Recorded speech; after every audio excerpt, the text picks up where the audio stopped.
Alright, that should be good. Check this. There we are. We are live. Hello, comrades, and welcome to another episode of Under Construction. I'm your host, Ellis, otherwise known as the Admiral, and we're here looking at my favorite yard on the entire route so far, because I think it looks particularly good.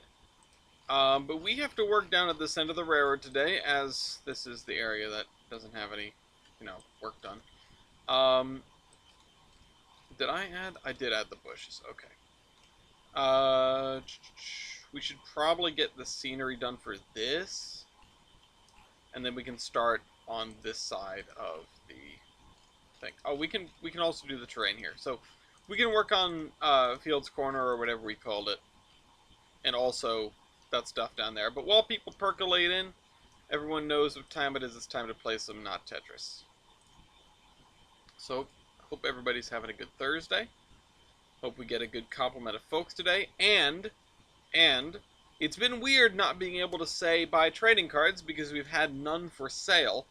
But now we have more for sale. We have batch 3 out. I put out the announcement. I assume most of you probably saw that.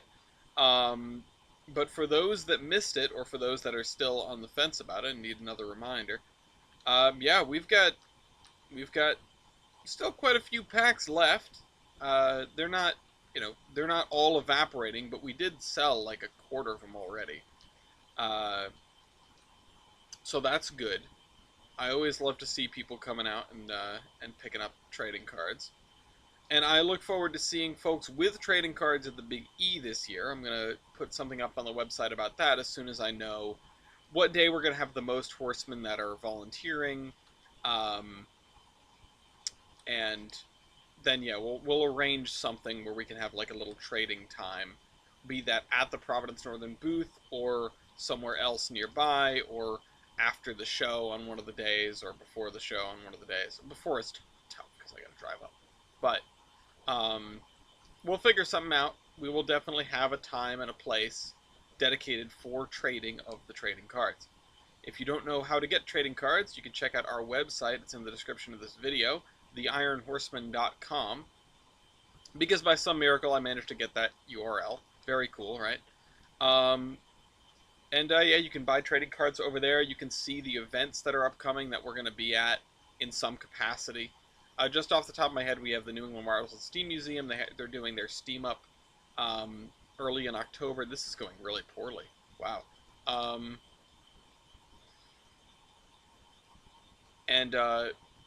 The day after that is actually part of the WWF work weekend, so we'll be up there for that as well. The Steam Up is an event that we can probably spend, I'll probably set aside some time specifically for trading at. The work weekend, we're just there on the Saturday. Obviously, we're going to be there to work more, importantly. But yeah. Oh, I forgot to put the link in the Discord. Somebody will find it. If any of you's watching, put the link in the Discord for me, please. But yeah. All right, this. Oh, hey TJ. Oh, somebody posted it already. Cool. Thank you. I did not get to look. Oh, Bender. Thank you very much. Just need to make sure Tyler knows that it's time for him to come here and watch me play Not Tetris.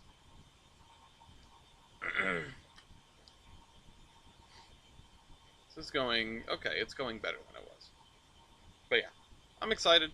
I had a bunch of people when I was in Colorado ask me about Batch 1 cards, and the thing is, I wouldn't be opposed to reprinting, especially with edits and fixes and things like that. It just is sort of a question of, okay, is there enough desire for that? We only have 3 batches total, so I'm not sure if it's worth it at this time to reprint one of the ones that we've already done. I have some ideas about what the next batch will be. I would like to have like 2 in rotation at a time, if at all possible. But that's a lot of money. It's a chunk of change for, you know, to get them printed, even with the discounts that I can find for Vistaprint. Oh shoot. So unfortunately, I can't just, you know, fart out trading cards constantly, although it'd be fun. Alright. This one can probably go over here, then the box is going to go over on the left. Or no, I'll put the box right here.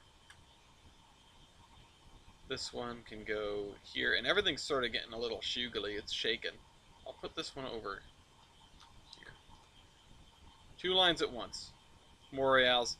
Well, Pat, we will be doing a Loco Dome bracket pretty soon. Probably starting.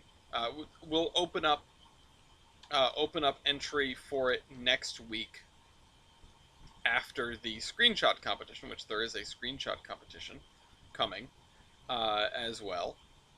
I believe the prompt is poverty roads, railroads having a bad time, something like that.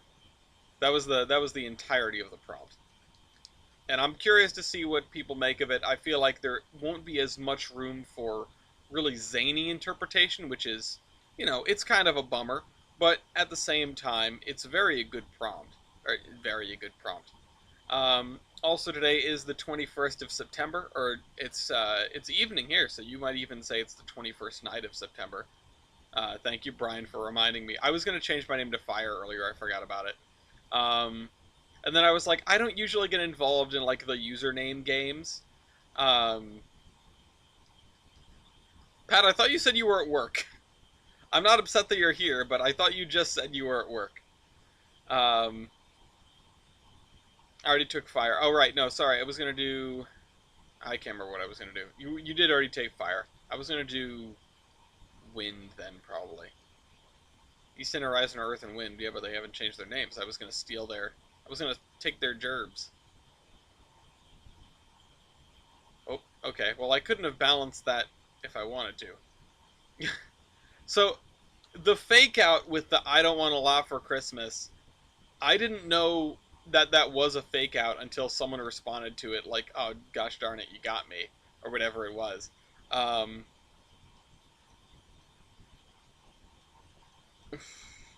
Excuse me. There we go. Doing pretty well. We're like halfway to our high score, which is nice. Where's Tyler? Tyler's a busy man. Sometimes he just disappears. I wonder where he gets off to. That perfectly perched T is something special. This is not good. Go over there. Go over there. Wow, okay. Couldn't have done that again if I wanted to. That was perfect. This is getting bad. Can I... No, it's gonna... Shoot.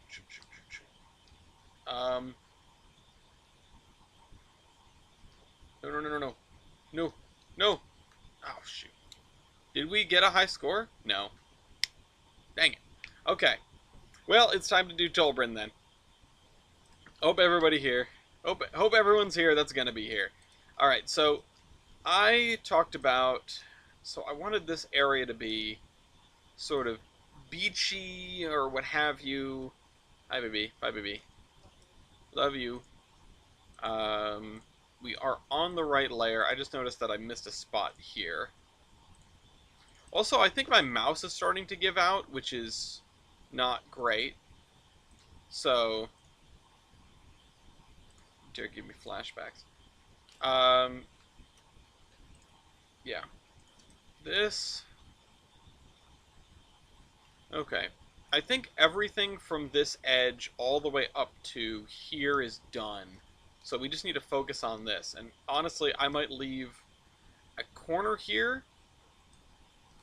Middle mouse button stop working is a really, like, annoying and insidious one.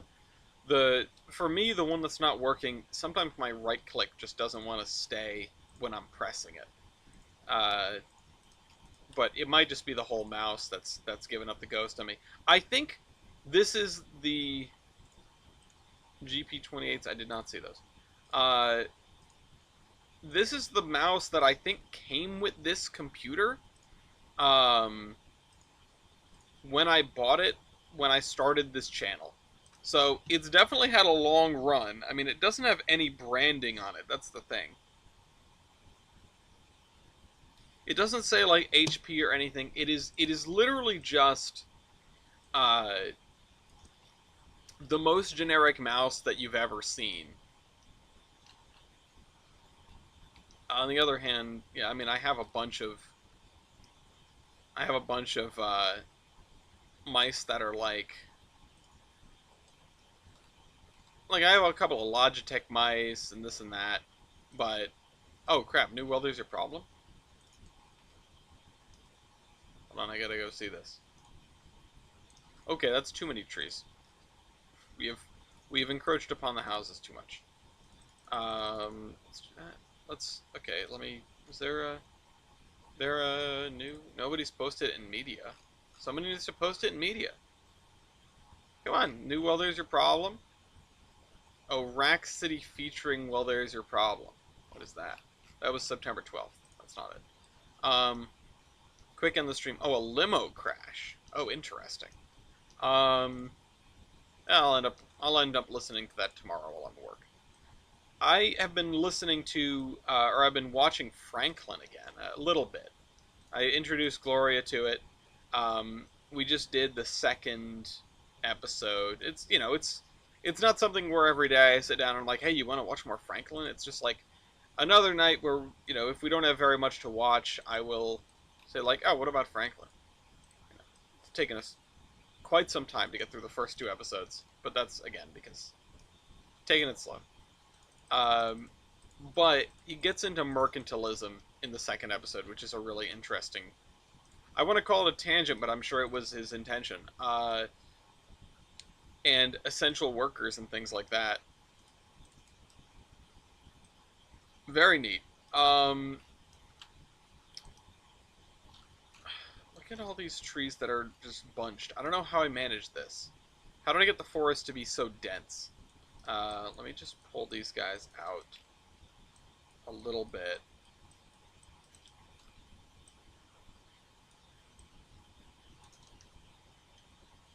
And then maybe just delete a bunch of them, honestly. Just delete a bunch of stuff. Adjust where the things are to make this a little bit less dense. I mean, it's crazy dense. You know what? I think I'm going to go grab a less dense portion of trees from somewhere else. Honestly. If we go back to the other side of the Shoto River, then I should be able to grab some less dense trees. Because these guys are all wicked dense, aren't they? Up here. No, I think these are a little bit better. No, they're pretty bad. I'll take that back. They're pretty bad. Oh, I missed... Wow, I missed a bunch of spots. I guess I never came back here with the dirt. We'll use this as a forest edge. I think it'll work. Alright, let's, Game is upset for some reason. Giving us a little bit of lag. I mean, I guess the fact that we're next to about 12,000 trees makes a difference. But... this... and, yeah, just all the grid lines need to go. Anywhere you see those little strips of yellow, call them out. I'll get rid of them. You don't actually have to. It'd probably be a futile gesture and YouTube stream comments because of the delay. But that's the world we live in. Speaking of stream delay, I'm probably not going to be doing any more merger manias that allow people to play remotely, or if their stuff is broken, because boy, that last one was quite a trip. And I mean, adding on to the fact that the broken stuff held us up for like 30 minutes, I thought we were getting better at that game. Merger Mania and the OpenTTD server are both things that I've sort of dialed up, or really dialed in for Merger Mania as we've gotten better at playing the game. As, like, the collective we. Merger Mania is one where I was actually considering adding an 11th and 12th turn because I felt like we knew enough about what to expect with the game, even with the changes, that we could get through a game faster than we used to be able to. I mean, a game of Merger Mania takes about 3 hours, which is, it's pretty accurate for like a board game, pretty acceptable for a board game, and it's basically just, uh, you know, Ticket to Ride on math. But it's it didn't work out. I ended up making a copy of the spreadsheet with second or with 11th and 12th turns anyway, because I just was kind of curious how much effort it would take. The answer, less than I had expected, but way more than I hoped. Like, it is a it's an amount of effort that is doable, um, and something that I wasn't, opposed to doing. It's something that I didn't give up on. I followed all the way through. I saw what I was up against, and I went, well, this is going to be really annoying, but it's not the end of the world. Went through, added 11th to 12th turns, and then realized that if I fiddled with the railroads at all more, which I certainly will be doing and certainly have done since the last episode of Merger Mania, or last game that we played of it. It's not episodic. Um, Now I've got to do it on two things, so I think I'm just going to let that languish, and I'll deal with it later. Maybe I'll just copy the whole data set over as one piece if I can. Copying like big chunks of tables. Good evening, Mopac. Copying big chunks of tables in Google Sheets is always a little finicky. It can just not work for no apparent reason. Yeah, see, that looks way better than the dirt that we've used, or this, like, multicolor green edging that we've used. It just doesn't, it doesn't look good the other ways that we've been doing it. I think this is, we've stumbled upon something that works very well now. And that's something that you always want to do when you're building Trainz routes. Just sort of experiment a little bit. Worst case scenario. Oh, look how thin this forest is comparatively.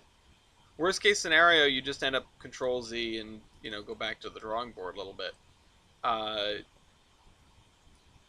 Whereas we found something that I think I'm going to institute quite a bit going forward. Okay, so we're past all the. All right, let's get back over here. And I don't want to delete the house, so I'll just put it here. And we'll have to move some of these trees around. I could have just set it to not overwrite stuff, which would have worked just as well. But for now, I'll just do this. Little stand of trees there. We'll put another one on this side. I'll actually spin the thing I have around, so it looks a little different when you're looking at it from the map. Yeah, and the trees are more on the far end, which, yeah, that works. Now, I am going to go a little bit overboard with this, and I'm going to add 3 more rows of trees, or 2 more rows of trees for 3 total, and then I'm going to put all the trees more or less into a triangle, or maybe not a rhombus, trapezoid sort of shape, parallelogram of some description. Although a trapezoid is not a parallelogram, is it? Because a parallelogram has 2 sets of parallel sides, and a trapezoid only has 1. Like, it's explicitly not a parallelogram. Whatever, this is loosely a sort of trapezoid. Sort of. Anyway. Trapezoid has to have 2 right angles? No, it does not have to have 2 right angles. Just has to have 1 set of parallel lines. I don't know. They threw me into honors. I don't even remember what the subject is called. What is that subject called? Geometry. They threw me into honors geometry in high school against my will. Some people have this impression that, like, I did honors classes a lot, or like I was a good student. I was not a very good student. And I got worse in college, but somehow I made it through all of that just by a miracle. So I'm here to make YouTube videos for you, and that's that is my purpose. I mean, I do have a day job, but who cares about that? Um, I was bringing up Franklin because I wanted to talk about um, bringing a city through time, and that can I get the shrubs, please? Thank you. Uh, and that's something that Justin Rosniak does in Franklin. It's sort of the whole shtick, aside from the political angle, but it is something that, man, I wish I had that in a city builder, in any city builder. Why is OpenTTD the closest thing I can get to a city builder that goes through time? Or sorry, no, like Transport Fever. Transport Fever is probably a little bit above that.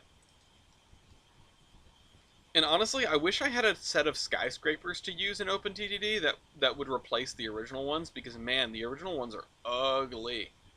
The stuff that starts popping up when you get into like the modern era, like I get the point of it, but man, they're ugly.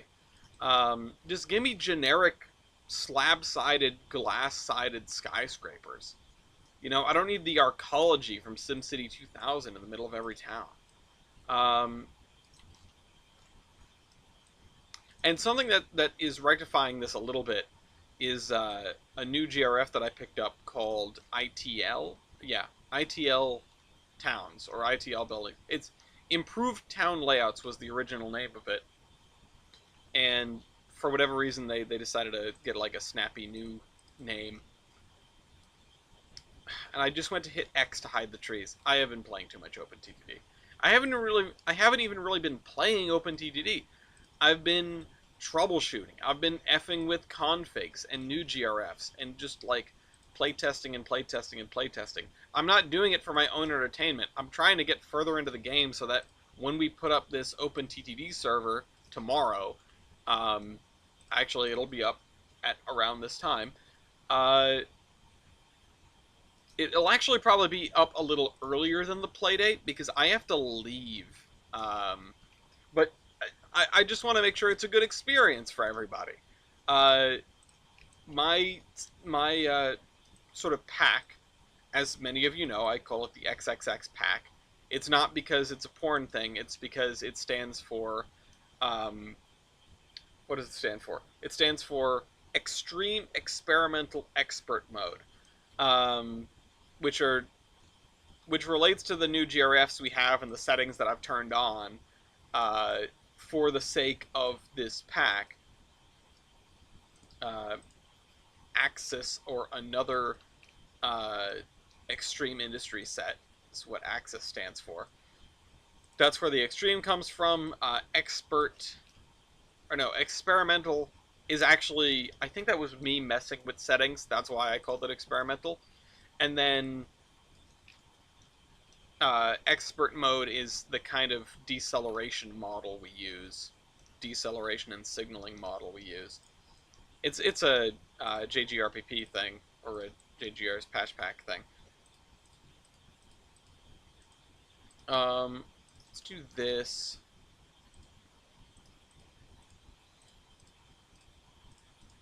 I love going from talking 1,000 miles an hour to just like calmly drawing some grass. Man, but this time I've found a couple of relatively game-changing things. One of them is a new game script called, what is it called? Game script called Think Globally, Act Locally, which is a really neat title. It's a very catchy title. Hey Mew. And it the one thing that it does that I found really, really important is it actually limits the creation of new industries. Normally, you either turn that on or you turn that off. And the game has a number of industries that it wants, and it will generate new industries to get up to that number. And that number goes up with every year that goes by, and it's multiplied. The amount it's increased is multiplied by the size of the map. So if you have a map that's like 2 kilometers by 2 kilometers, you're getting multiple new industries every month. You're getting like a new industry every week or more. And that gets a little excessive. It gets actually very excessive very quickly. And I have done things like turn the number of starting industries way down to try and combat that. And it just doesn't help very much because by the time 200 years have gone by, uh, it's a lot of time. It's a lot of time for new industries to just spring up out of nowhere. So this actually stops. It actually stops. Oh, this is neat. That's cool, but I'm not going to use that. It stops industries from generating unless a certain threshold is met, and that threshold, you can adjust. You can say, okay, I want it to be like 25% of the current industries that are in the map are served, and that's what it's based on. It's based on the number of industries or the percentage of the industries on the map that are actively being served. And by served, in this case, by served, what I mean is more than 50% of their output is being taken away and brought somewhere. I mean, in theory, you could just sort of take it to another station and dump it, but then you're losing money. So, yeah. Excuse me.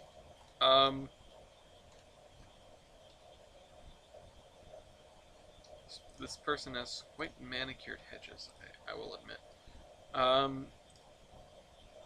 So this makes it so that people actually have to go and they have to serve the industries that are already there, and then they'll start getting new ones. It is completely possible, and this is one of the things that I was testing, it is completely possible to make more than enough money to fund your own industry before you've fed 25% of the industries on the map, which is where I've left the cutoff. Now, why is that important? Well, if you're playing on your own, feeding 25% of the industries on the map, even on like 1,000 by 1,000 map with only like 100 industries on it, is hard with the extreme industry set, because there are like 4 layers of industries to get through.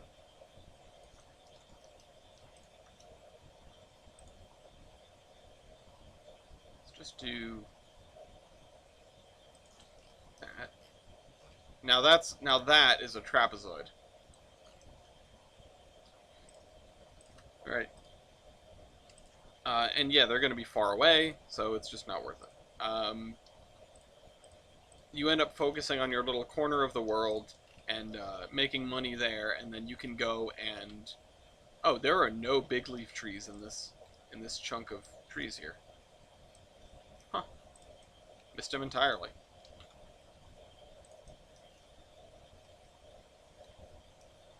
Alright, let's put a few.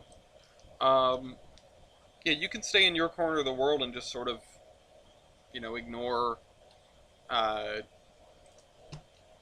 most of the industries. And it's going to be a little bit different on... Oh. Yeah, this looks good enough. It's going to be a little bit different when it comes to multiple people on a server, because everyone's going to have their corners of the world. But I don't think 25% is a bad number. I mean, we're going to find out, right? We're going to eventually figure out whether 25% is too high or too low. Currently, I am... industries that you build do count towards the threshold as far as I can imagine. I haven't been able to test that part of it, or I didn't check anyway. But yeah, they do count towards the threshold. It just tallies up all industries on the map. OpenTTD does not care if you built an industry, or if the game built an industry, or if somebody else built an industry. It's all industries. So yeah, if you build a bunch, then you're going to push that threshold up a little bit more, But you're also going to be presumably feeding the industry that you just purchased. So I would hope that that wouldn't, that shouldn't get in the way of anything. All right, let's put some grass in this person's yard.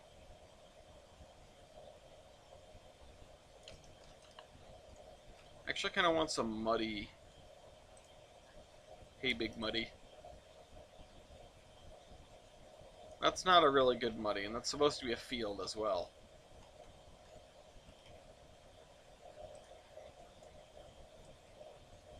Sometimes I wonder where I get these. I mean, dirt. It's just called dirt. It actually looks kind of crappy. This is old texture. This looks very old. It reminds me of some really, really old school stuff. Like Trainz 2006 even. But what about, what's this? When I turn the scale up. Down. Down. By up, I meant down, obviously.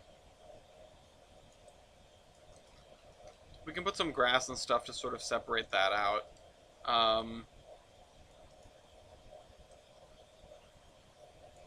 That looks like construction site. Probably don't need that. Ballast coarse medium. No, that is definitely ballast. That is really old as well. Yeah, this looks... Well, the thing is, this doesn't really look like gravel. That looks like asphalt, which might be what it is. I need some kind of gravel. I know I have kinds of gravel. We have scrap metal. Yeah, how about a scrap metal lawn? No? Okay, let's go find something then. Nice Pan Am. Okay.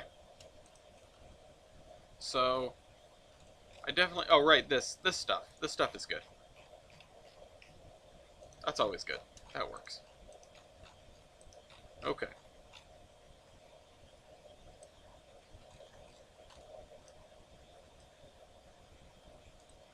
Let's just do this for this area. Up to the edge. I kind of wanted this to be more dirt looking, but nah. But yeah, the OpenTTD server is going to be running for 3 weeks. I invite everyone that's in the Discord and has fan rank to come be a part of it.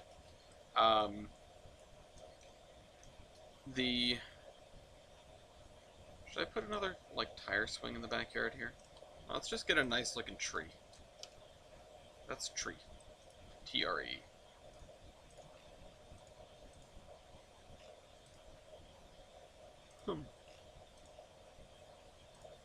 But yeah, it's going to go on for a while. A bunch of people are probably going to go bankrupt because that's how that tends to work. So there should always be a spot available for people to hop in. Let's have some cherry trees. Why not? And then this, whatever this is.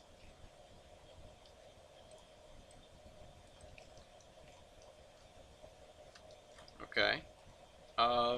We've now finished one corner of this little town.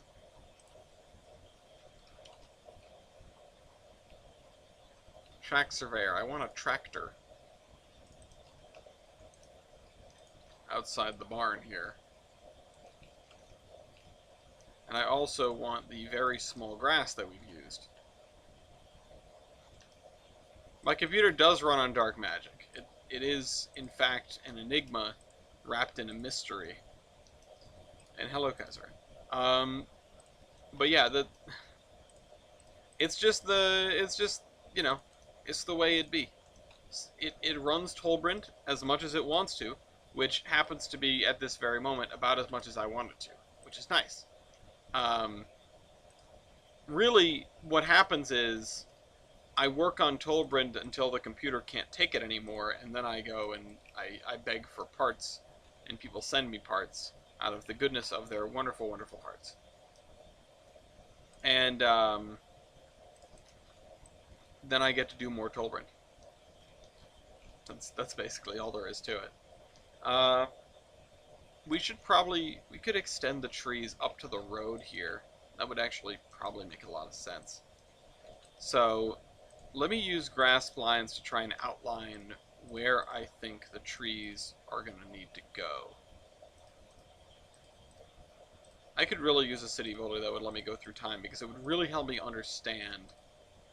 If someone could make that realistically, it would really help me understand um, sort of the way that I should be developing towns. And you can look at, you know, real life cities and towns, but unless you are going digging through historical records to find good photos, it's damn near impossible to find accurate representations of what those cities and towns looked like, 50, 100 years ago or more. And most every town that you are going to, excuse me, mess with or develop or whatever is going to have a history of at least that long, if not substantially longer. I mean, you could look at, if you're building something European, you're going to look at records that go as far back as medieval times or earlier, depending on the town.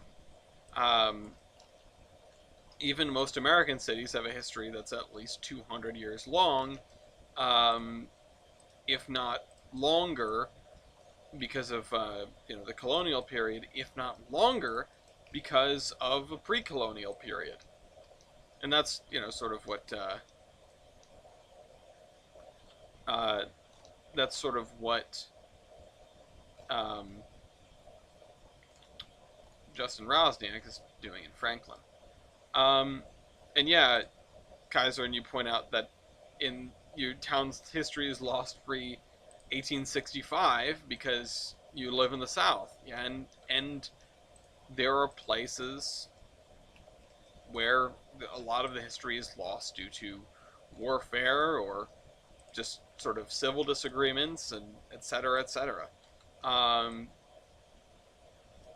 there are big chunks of history that are missing that you can't get your hands on, that you can't figure out without doing some real serious digging, and even then, it's hard, edging on impossible for certain places.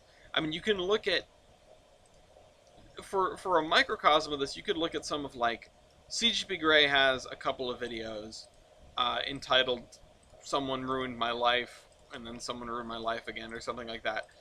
The battle for Staten Island, or the race for Staten Island, I think is one of them. Someone Dead Ruined My Life Again. Reminder that 200 years isn't colonial times anymore. We're nearing 250. That's true. Um, Depends where you are, but that's true for the U.S. Um,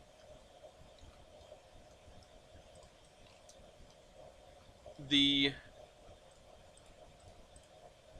the like, even uncovering some of what would seem like fairly basic facts can send you down historical rabbit holes. And I'm not here to talk about historical rabbit holes. I'm here to talk about, I wish we had something where we could simulate that change, uh, you know, historical events notwithstanding, perhaps, and at the end of it, sort of look at that and say, okay, uh, this this is what the endpoint looks like, and I knew what all the intermediate points looked like. And if we look at sort of a real life city that's been through similar circumstances and look at what its endpoints, what it looks like now, then we might be able to extrapolate what it looked like through time and the forces that might have uh, made it, or how it might have looked based on the forces that affected it. Again, it would be an insight into looking into the past, and that's sort of what I like about games that maybe don't even necessarily try to do this deliberately, but games that focus more on the systems of their own simulation than reaching a specific desired outcome, or a specific narrative.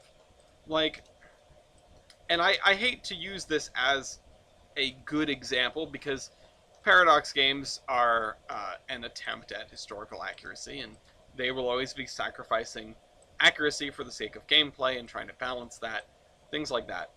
But if you take Hearts of Iron 4 and you sort of look at the systems that it has developed in order to simulate the Second World War, if you were to take out all of the sort of biases and things like that in the code where it tries to force a certain outcome or it tries to keep the game more or less balanced between the ideologies if you decide to do something ahistorical. Um, if you take all that out, what you're left with are a series of systems that can simulate with some degree of accuracy, not necessarily a high degree, but some degree, a global war. Um, yeah, yeah. How do you account for a massacre? Yeah, no, that's what I mean. You need to include these natural disasters, and the massacre is definitely one of them. Um, now, that's what was I saying? Yeah, if you can take all these games, all these things, and just look at their systems, and it can give you an idea for how things might have gone, how things were going. It can give you a level of historical insight, which, it won't hold up in court, so to speak. It's not strictly accurate in terms of the historical record, but it can inform our understanding of things in the historical record. Again, I'm using Hearts of Iron for this because it's the first thing that comes to mind. Don't think I am bringing out Hearts of Iron as some sort of amazing like world simulator. It's not. It's an attempt at stuff, but then again, so is just about everything these days. It's all an attempt. Uh, you can't make a perfect simulation. You can't make a perfect system. Excuse me. But you can damn well try, and that's what people are trying. That's what people are working on anyway.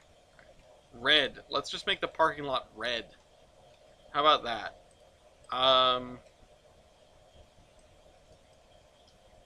That is very large.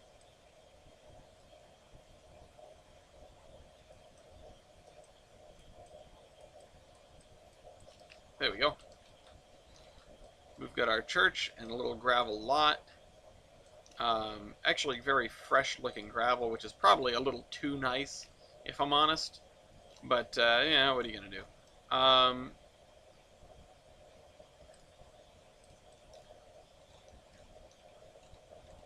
The perfect simulation doesn't exist. Also, when I say the thing about perfect simulation, I can't not think about Tron Legacy.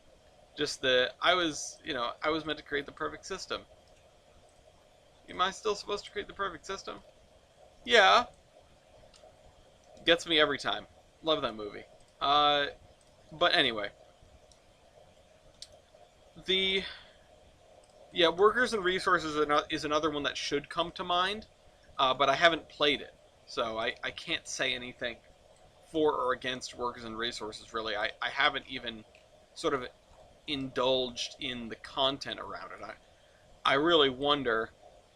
I mean, has Alice made a? If Alice has made a series in it, maybe I'd watch that. If Roz makes a series in it, I would definitely watch it. Where is Tolbrid based? That's sort of a good question because it has New England vibes for part of it. Like this is very New England vibes.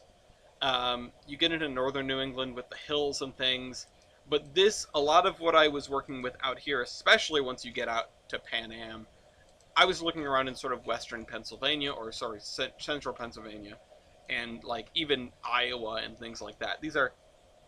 There are places that I'm looking around where I'm sort of just looking at the heartland of America and trying to take things out of that.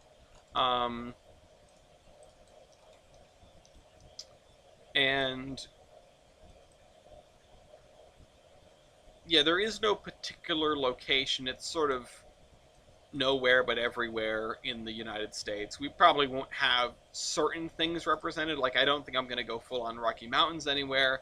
I don't think I'm going to go full on, like, Arizona Red Rocks, that sort of thing. We will probably be doing some high desert. At least that's what I've been planning on. Um,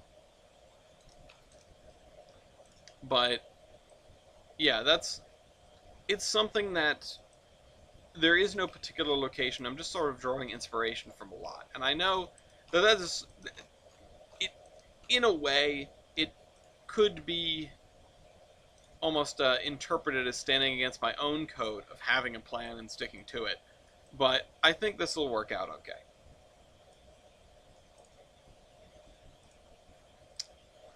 Anyway, I'm going to cover this over with grass, even though that's not really what I... Yeah, no, okay. I need a different thing. What about uber swampy terrain, kind of like Louisiana? Um, yeah, and that's... I do want to do that, I just don't know how to model it. It's something that I'm not familiar with at all. When I went out to Colorado and I got to see the South Park, it sort of gave me a substantially greater appreciation of what that area looks like. And I was taking a lot of mental notes because I kept saying, I'm going to build this along the Geiger Mountain somewhere. I don't have anywhere that I, can think of on this map where we would have real swamps, like real Louisiana sort of Gulf Coast style swamps. And that's kind of a shame because they are really neat. I'll definitely say that.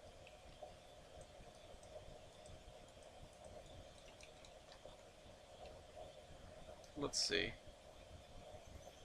I think I'm going to make this road a little bit claustrophobic. Um, yeah, so I wish I had a spot, and I'll sort of try to think about that because it's something that would be neat to represent. Um, I mean, we have just a straight up estuary, the Great Swamp up the road a little bit, but that's not what you're talking about. Because I have seen what you're talking about.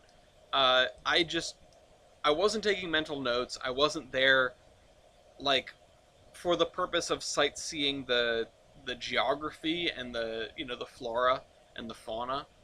Not that fauna really matters, but you know what I mean. I wasn't here. I wasn't there for that. So I don't have a lot of mental notes about that.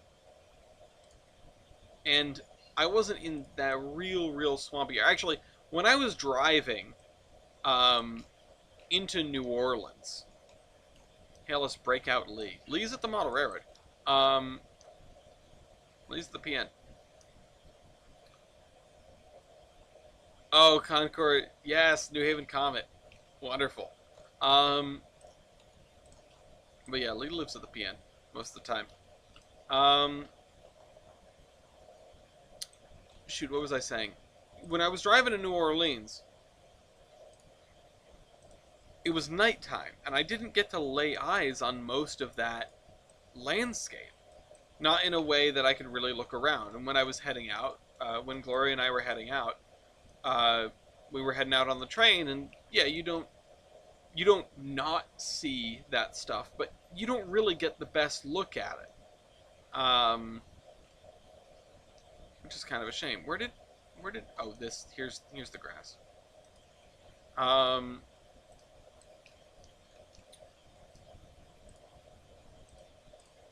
yeah, I didn't get the best look at it. I wish I had a greater understanding of it.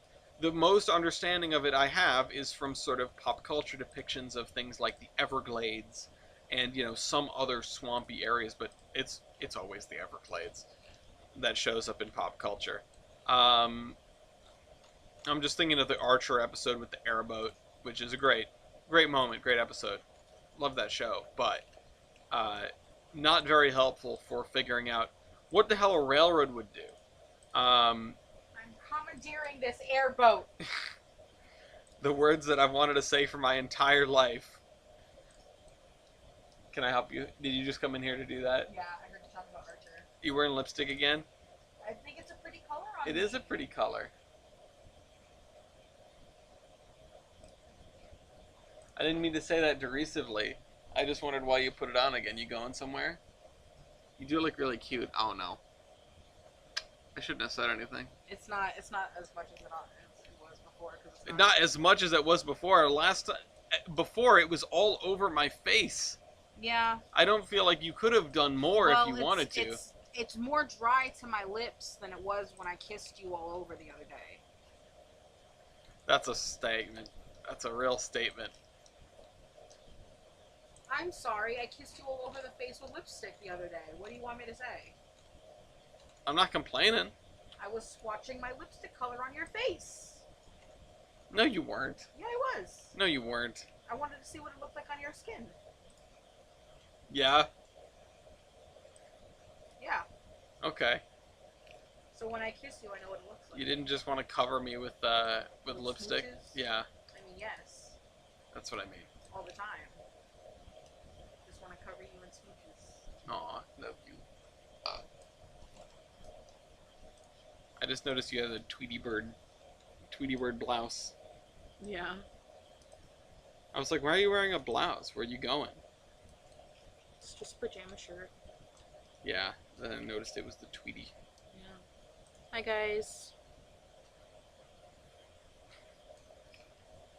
I'm not sure what to do with this place. I'm gonna put a couple of cars in the yard, I guess. Put a garden. A garden? Yeah, why not? Put a little Do I garden. have just I have some garden buildings. Garden buildings. That's a shed. Yeah, it is. But it's labeled garden building, so I've never seen it before because I always look up shed. What? Just What's shed. funny about that? Just you look up shed. I'm looking up sheds because I need a shed. Okay. Going to the Home Depot parking lot. Dun, dun, dun, dun. Dun dun dun dun dun dun dun dun dun. I got him going. Yeah. I love you. Love you too. What you up to? Yeah. Gonna help Audrey with her math homework. Ooh, I can put. Oh shoot! I forgot to call Mom because Mom said maybe we could do. Maybe she could come along with us when we go to the thing at Nickani's, which would have worked out. But then I wanted to call her and Dad and coordinate like getting together after that and this, that, and the other. It's oh my god. This is why. This is why. I don't feel like it. I don't want to do this. I'm sorry. I mean, I do want to do it, but I don't want to do it. Yeah, but I was gonna say take her, but it's your birthday. I don't wanna. I don't have any other good gates. I need like a wooden gate.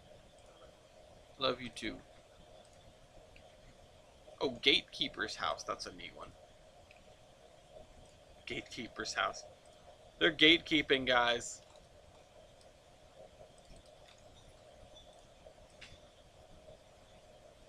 When Gloria comes in here, gets the idea in my head that I should put a garden, and now I'm building a garden. Like this is a hobbit's home. That Gloria will never lay eyes on again. Let's use the search folder.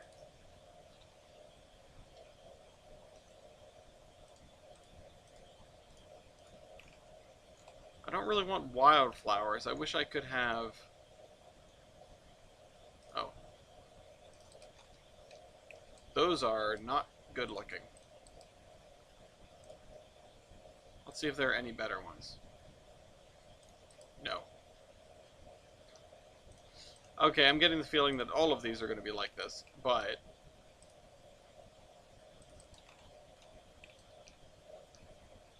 let's just do that. Let's just do that. Why not? Oh, and I wanted to put in cars, so let's get the 1950 Chevy pickup over here, and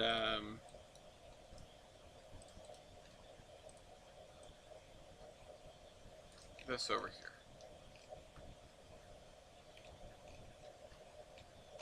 And also, let's put in a garnet colored Chevy. Back together. I noticed that a lot of houses that are out in the middle of nowhere have their own little pump shacks. We're talking... Nope. Pump house? Yeah, something like this.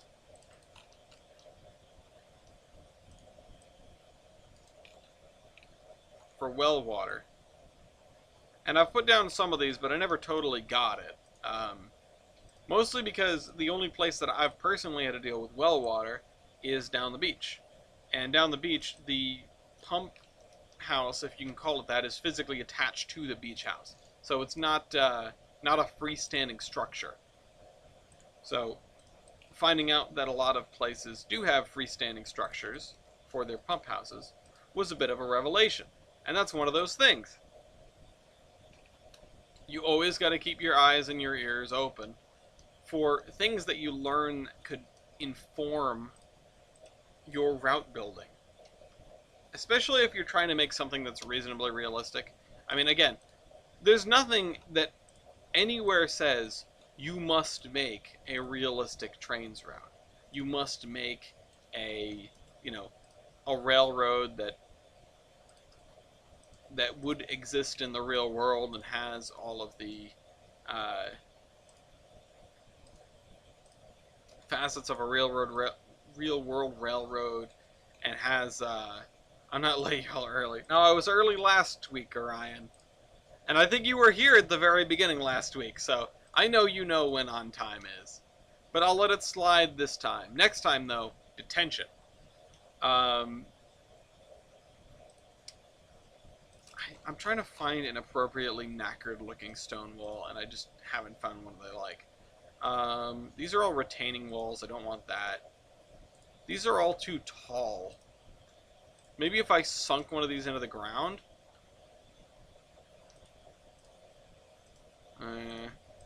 Concrete wall, retaining wall, quay or dock wall, old stone wall. No. Old Fort York wall. This is probably way big. That is a thick wall. Look at that.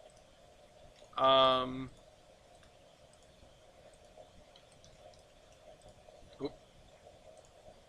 You. Yeah, how about that? I like that a lot. Although, I will be honest, we probably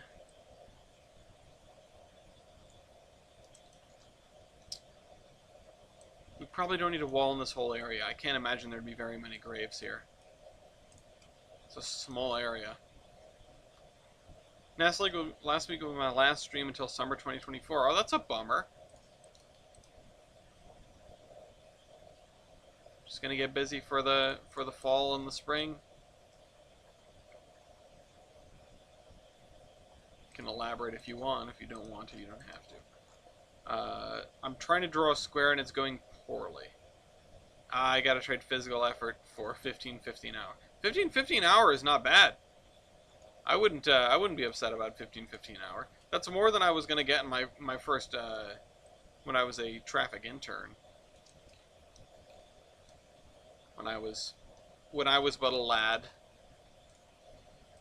Speaking of being but a lad, I had to recount my own age as well as Gloria's to a person on the phone earlier. They had called us for the Nielsen survey. And for those who don't know what that is, that's when they basically take your opinion on like what TV shows and radios and you watch, but it's all automated these days. So you actually wear a little wristband that listens for the television. And it's not like it's not something that responds to voice. Like, it's not hearing the voices on the television. It is hearing background tones that set each channel apart, which is fascinating. And for radio as well. Anyway, oh,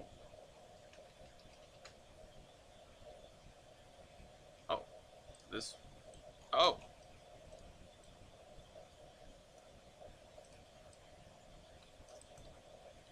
Wish I could make that bigger. Uh, but I was halfway through completing the survey with them, and the phone just kind of stopped working, which I was annoyed about because I really wanted to do the Nielsen survey. I haven't had the opportunity to, and also they pay you, which is nice.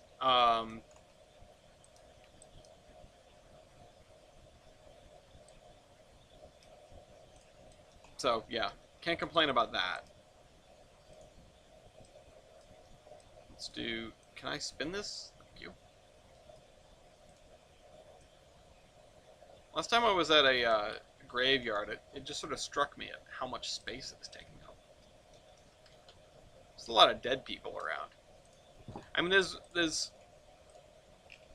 Have we surpassed like how many dead people are there versus how many living people are there? Probably a lot more dead people, I'd imagine, but the population of the Earth now is greater than it ever has been. So maybe it's not the case. I don't know. Um, I guess my point is, there's a lot of dead people. Um, I'm just gonna put a fence around. No, I want a metal fence. This one looks way worse than I want for the dead people. Yeah, okay, this is fine. No, wow, why is that so big? Why is it a 2-story tall fence? Um, fancy metal fence.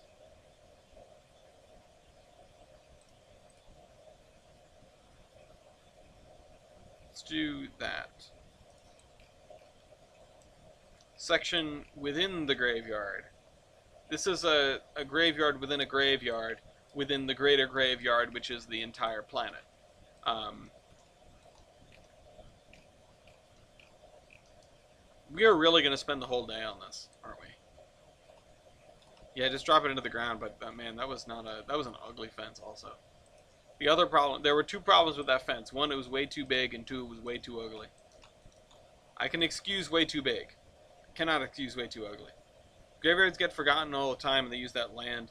Yeah, there's so because of I do need a Tolbrand ghost story in the lore. If somebody wants to just like spitball me one at the end of next month, around Halloween when we're all in a spooky mood, you can let me know. What is the Thursday closest to Halloween? Oh, it's the 26th. Okay. Um, but shoot, what the hell was I saying? Yeah, graveyards get forgotten over time. One of the like historical quirks that I learned is because for those who don't know, Rhode Island exists because uh, Roger Williams, who was some dude who was named for the New Haven Bud train set, not the other way around. Uh, he was pissed off at the Puritans, or rather, the Puritans were pissed off at him because he really didn't want their religion getting in the way of governance.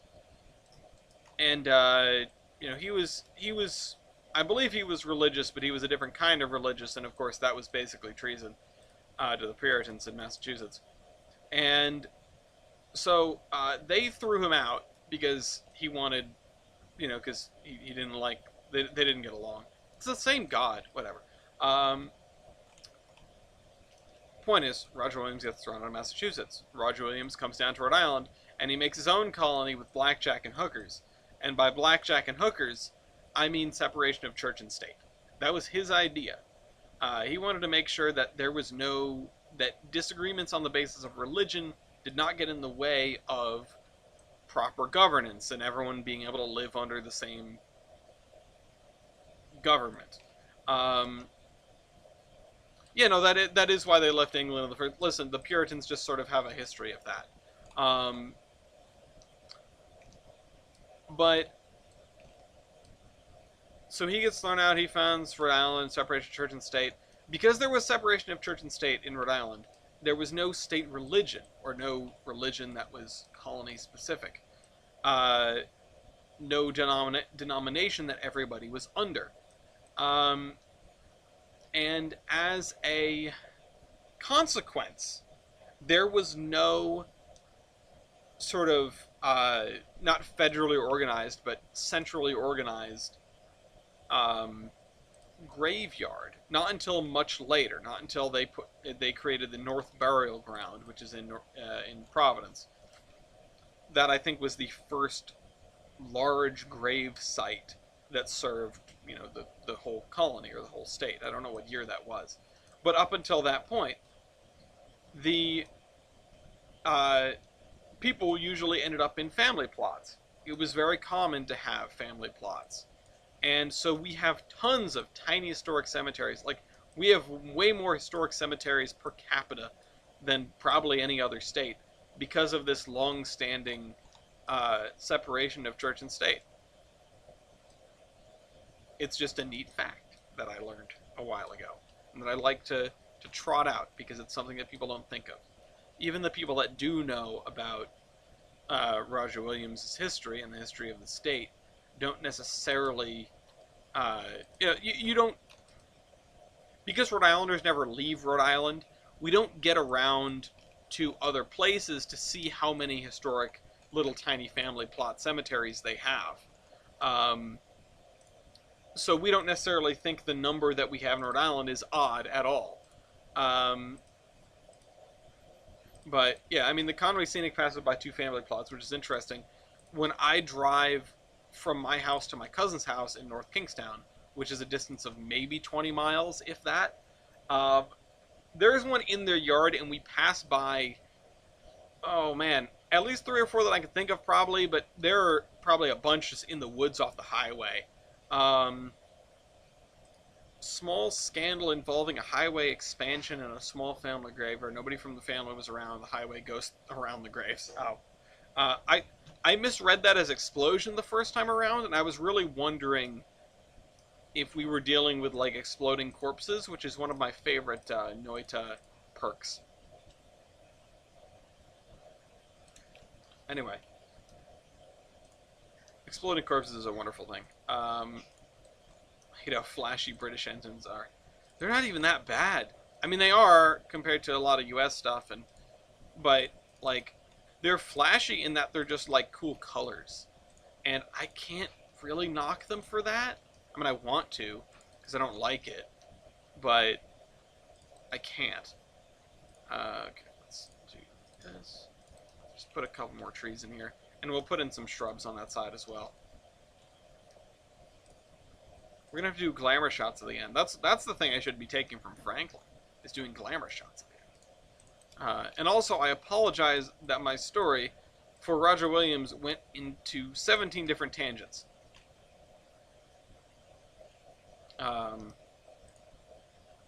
Adam's Radial. What the heck is that? Do I want to know? Black Adam. That's like Dwayne the Rock Johnson, right? Anyway. Yeah, let me see. You know what? I'm going to test myself. I'm going to test myself. And I'm going to tell the story of Roger Williams as succinctly as I can. For those who don't know, Roger Williams was the founder of Rhode Island. He was kicked out of Massachusetts because he disagreed with the Puritans on the basis of religion. So when he founded Rhode Island, he made sure to separate the church and the state. That was sort of his whole shtick, his big idea. Because there was no state religion, there was no big state graveyard, so we have an inordinate number of little ones. There, that's my abridged version of the story that I stumbled over for the last 10 minutes. Are you eating? Yeah, I'm gonna have this sweet and sour chicken. Oh, good. I knew it. I'm thinking about taking a ramen pack though and trying to throw it in there to like make like homemade kind of. That, I mean, sure, you're the chef. You know what I'm gonna do? I'm gonna do something. Speaking of my cousins, their house is set way back from the main street, and I'm wondering, what if I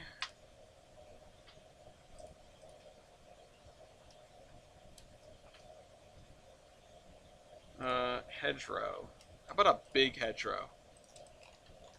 That's a very small hedgerow. Damn. When you're like, no, I swear it's huge. 3.2 meters high. These are going to be some big hedges. Yeah, there we go. Here's the pin at that family graveyard where the hardway sort of goes around it.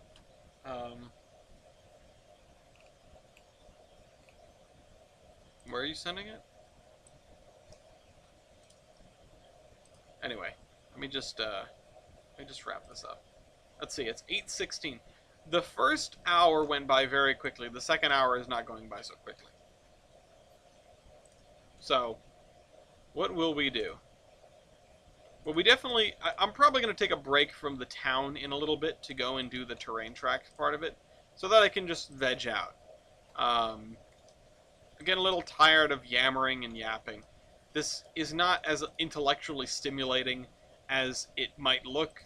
I am not Bob Ross.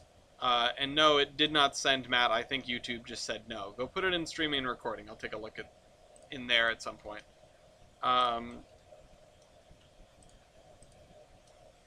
Wrong thing. Oh, you know what? What is this building? Okay.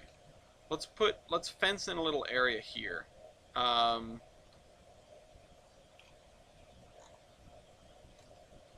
Excuse me.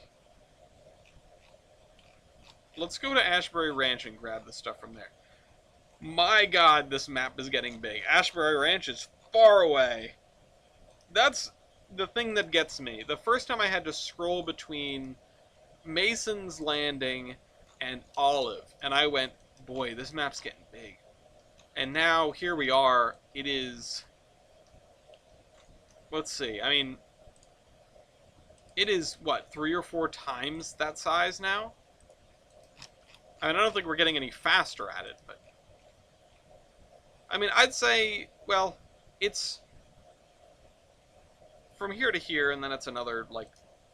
It's 2.5 times the size as it used to be. I mean, it's not done yet, but I wasn't scrolling between Mason's Landing and Olive because they were both done. Okay. I just got hit with a wave of, like, upset stomach, which isn't good. Hopefully I'll be able to run this episode to the end. We'll see how I feel. I'm still annoyed about the AI last week.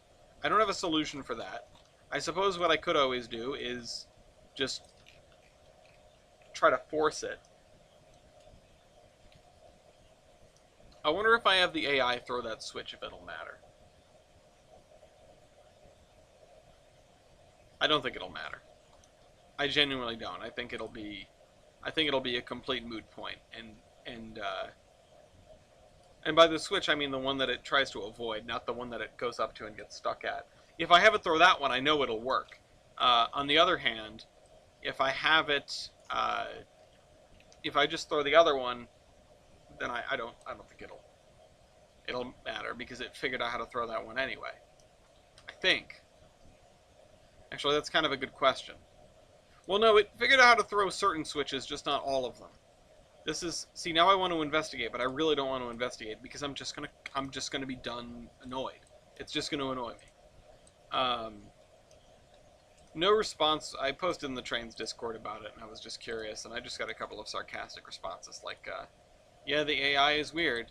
It's like, yeah, but it worked before. I'm used to the AI being weird. It's usually a predictable kind of weird, and that predictability doesn't usually change very much, and it can still throw a switch or two when it knows where it wants to go. And clearly the AI knew where it wanted to go better than I did, because it was the one driving off in the opposite direction. And that's just the way it is. But I really hope that in a future update they patch that. I know N3V is a relatively small team. I have some sort of wish list of what I want the AI to be able to do. And I think once they get into the Living Railroad stuff, they will figure out how to, you know, they will be endeavoring to make the AI more functional. Because if they can get into the Living Railroad stuff, and they have the AI fully figuring out X car needs to go here, Y car needs to go here, and then doing that, then that is a quantum leap in AI demand. And if it can't figure out the relatively basic stuff that I'm asking it to do more directly, then it's never going to be able to figure out the more complicated stuff that it's supposed to invent on its own. So, yeah.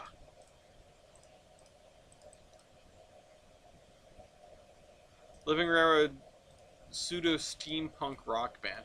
Yeah, that is a pretty good band name.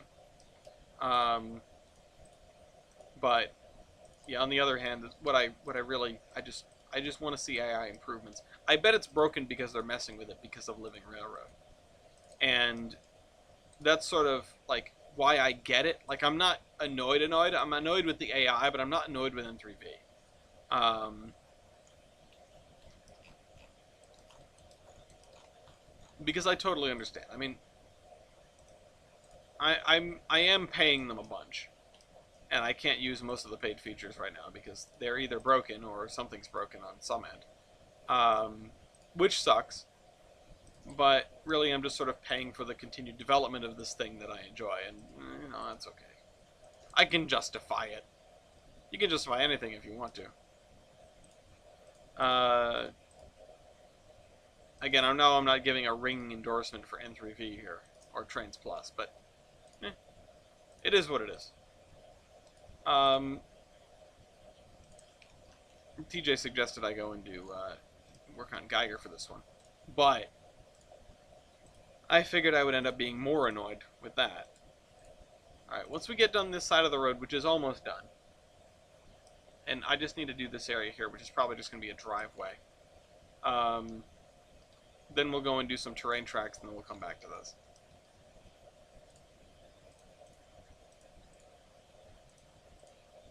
Till then, I'm not really sure what's up. Oh, let me look at this. That is a backyard. Let me look at the thing Matt sent. Oh, there, yeah. Yeah, it's actually very... Oh, wait, I know exactly where this is.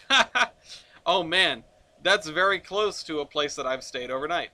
I'm not going to dox anyone here, but it's very close to very familiar locations. It's actually... This isn't doxing. It's close to where Matt and I had sushi on the way to... well, sushi. It was just a whole buffet on the way to West Virginia. Route 30 be like?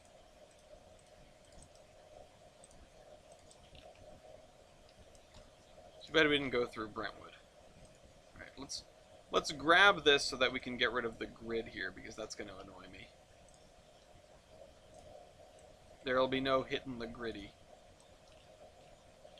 Okay.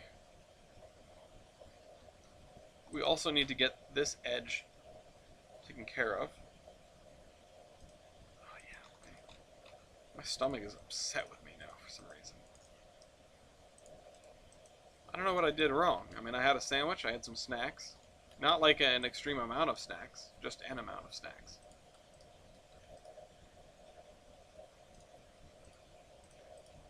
But man, if it keeps killing me, I'm going to have to kill this early because, oh man, it's rough.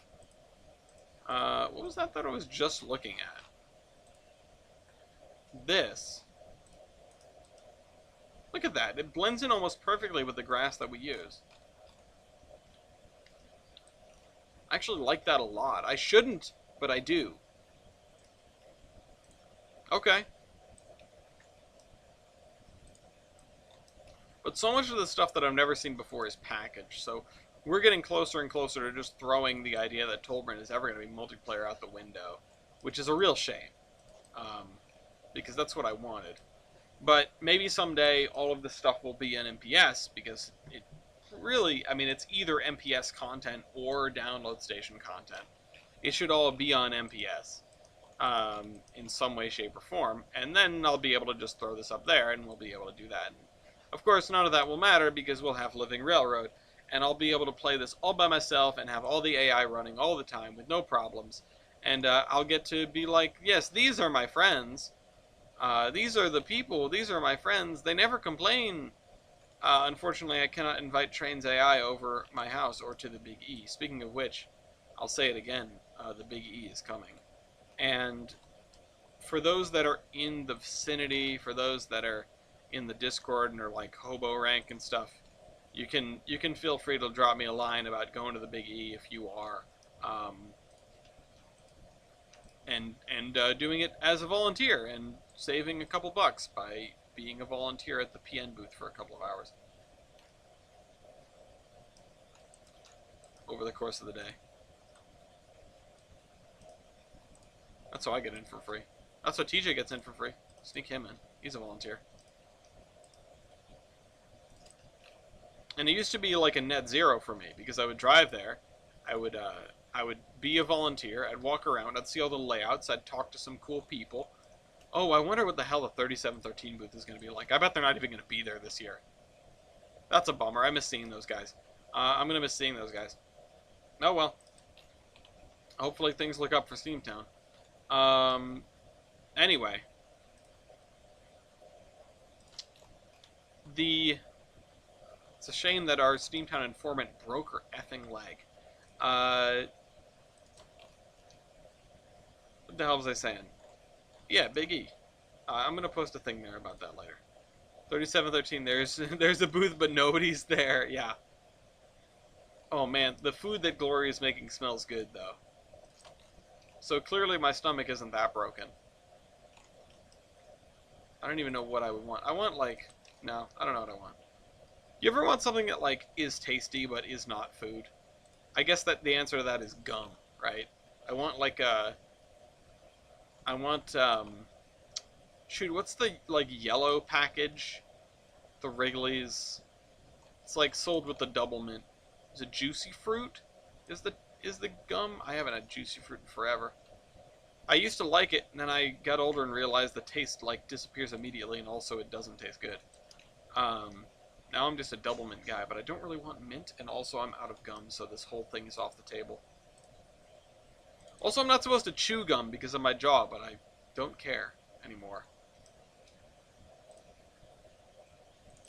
Let's do this.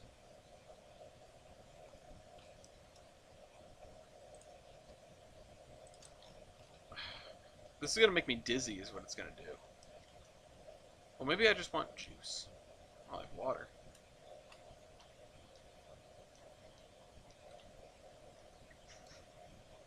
Try Starburst instead of Juicy Fruit, it's not gum. What's the problem? Chai tea, the way the local coffee shop makes it, that's a good answer. Starburst, the problem with just like eating candy, right, is that it's candy. And that it's not, like, I can just scarf down an entire thing of Starburst as opposed to having one piece of gum. And if it's a real tasty piece of gum, it'll keep me going for hours and hours. You know, it doesn't even necessarily have to hold its taste, but that's the thing with, like, it just has to taste inoffensive once it runs out of taste. And that is a problem for many a gum. And that's why I've settled on Double Mint, because when that runs out of taste, it doesn't taste like anything at all, really. It's not gross. It's just a lot of tasteless gum. And I've popped a piece of Double Mint in my mouth when I'm leaving for work sometimes, and I make it home with that piece of Double Mint still in my mouth. Or I'll spend the whole day out with Gloria, and we'll finally be sitting down to eat because we're both starving. Or Gloria has like eaten a thing or two, and I've just sort of trucked through the whole day. And I go to spit out my gum, and they're like, you still have that piece of gum in your mouth? And I'm like, yeah, I didn't put anything else in my mouth, so why would I get rid of the piece of gum? It drives people crazy. I don't understand why. It's just a piece of gum, and it's keeping my jaw busy. It's keeping something in my mouth. It's keeping me from wanting to eat everything, which is what I would be doing otherwise. I'm bad at that. I'd be so fat if I didn't have like a high metabolism growing up. I'd be so fat. Excuse me. Hi Lafayette. Bye Lafayette. All right, let's do this.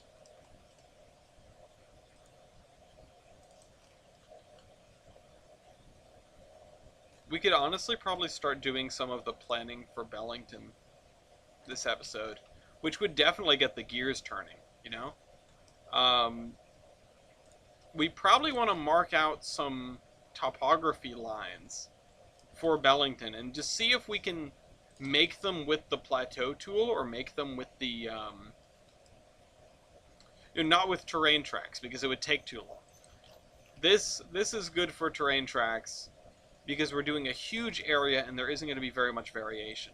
Whereas Bellington and Bellington and South Bellington, I mean, they're going to be flat, right?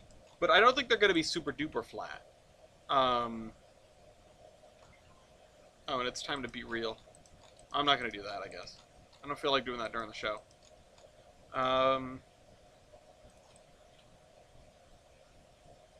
But yeah, let's just finish this up and then we can think about that a little bit. And I know everyone, people come here. I don't know why people come here. I'll be honest. I'm not gonna speculate. People come here to listen to me ramble about Roger Williams, but I assume there is more viewer engagement when I am thinking through problems and building track work out and things like that. Things that take some like problem solving instead of this. This is the most bland thing you could imagine. If I had the friggin' like click remote and I could just fast forward through this, I probably would. Although that brings about like an existential crisis sort of question. Also, I've never seen click, so I don't know if there was a fast forward function on that remote. But that's not important. 4-track viaduct part under slugs plane. Yes, no, yeah. No, that's on my brain. That's on my brain. That's gonna go here probably. We might end up rerouting this river a little bit. We'll see. We'll cross that bridge when we come to it. But also, I might do it as a 2-track instead. I'll peel off some tracks and I'll do that with just 2 of them and whatever. Anyway, point is, I don't remember what the point was. There was in Click often with no control of what you did during the fast forwarding. Oh, interesting. Yeah, I've never seen Click. The existential crisis sort of question that I get out of that is, like, we only have a finite time on this earth to be alive. Would I really want to fast forward through anything, recognizing that that is just a shortening of the time, like, that my conscious, mind exists? Because I'm just, like, getting to the end faster. No, I think I should savor all of these boring bits. I should savor this time where I get to sit here and do terrain tracks and just talk to everyone. They played with that trope hard? Oh, okay. Maybe I should watch Click. I'm coming up with the plot of Click independently. It's Convergent Evolution, but for movies. Very soon, Adam Sandler is going to turn into a crab. Was that Adam Sandler? I don't even know. Hold on. I'm going to look this up. Nobody tell me. Click. Movie. It was Adam Sandler. Okay. At least I remembered that part, having never seen it. Also, man, he looks weird with a beard. When I just Googled him, it came up with him with a beard. He looks like skinny Bert Kreischer. That was bizarre. Anyway. There was a bit I was watching, and I don't even know really why I watched it. I don't really care for Tom Cruise, and I don't really care for Mission Impossible. But yeah, but you're gonna make a paradox, Orion. You can't make a paradox. No, if shoot, yeah, right. I got recommended the cinema wins for the original Mission Impossible, which, boy, is that sort of campy and cheesy these days. I have seen 50 First Dates, strangely enough. I also don't really care for Adam Sandler. His comedy doesn't really resonate with me. I don't think he's a bad actor. I don't think he's a bad person. I don't really have an opinion of him as a person. Like, I don't dislike him. It just doesn't do it for me. Anyway, point is, watching that. See, this is me. I'm bad with tangents. Watching that, the bit where he's suspended from the ground, from the ceiling over the like floor that I don't know. Something happens if you touch it. I guess. Again, don't know Mission Impossible. Uh, he looked so much like Michael Shanks, um, which was really something. Old Darth Vader or new Darth Vader? I don't know what the difference is. I haven't seen very much. Does does Rogue One Darth Vader count as new Darth Vader? Because it's whatever version of that Darth Vader, Rogue One Darth Vader specifically, the bit where he's dropping puns while choking people out and also slaughtering fools in a hallway. That Darth Vader. Um, and I can't complain about any of that. You get a little bit of Anakin Skywalker in that he's making a dumb joke at the expense of director Krennic while the man's groveling on the floor. It's fantastic. I don't understand how people don't like it. I feel like the dislike of it is overblown. Like, I'm talking about people not liking it. No one here has said that. I'm just like, this is the problem with discourse on the internet. I'm going to assume that my enemies are out there somewhere, and again, I say enemies, whatever. I'm going to assume that my enemies are out there somewhere because I, once upon a time, heard that people didn't like Darth Vader dropping a sick pun. Um, and I could have just come out and said I don't like it. I like it. And then just let other people be like, yeah, but blah blah blah, and then we have discourse instead of me building a straw man first. Um, Favorite Vader performance has to be epic rap battles of history. That's fantastic. New Vader is a lot less lumbering in general than the old trilogy. That's the thing. It's just like Star Wars fights have gotten, I won't say more choreographed, like they've gone up linearly, but they got really crazy in the prequel trilogy, and some of that wore off on the sequel trilogy and beyond. And for me, I just sort of wish that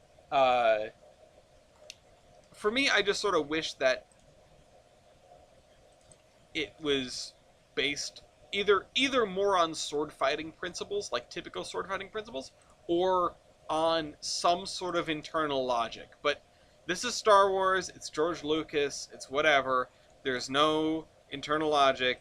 It doesn't need to have internal logic because it's not sci-fi, it's fantasy in space. So, like, while that sort of bugs me, I've never been like a lightsaber duel aficionado anyway. So it doesn't, it doesn't register for me as much as it could. Um, I like it when things are cool.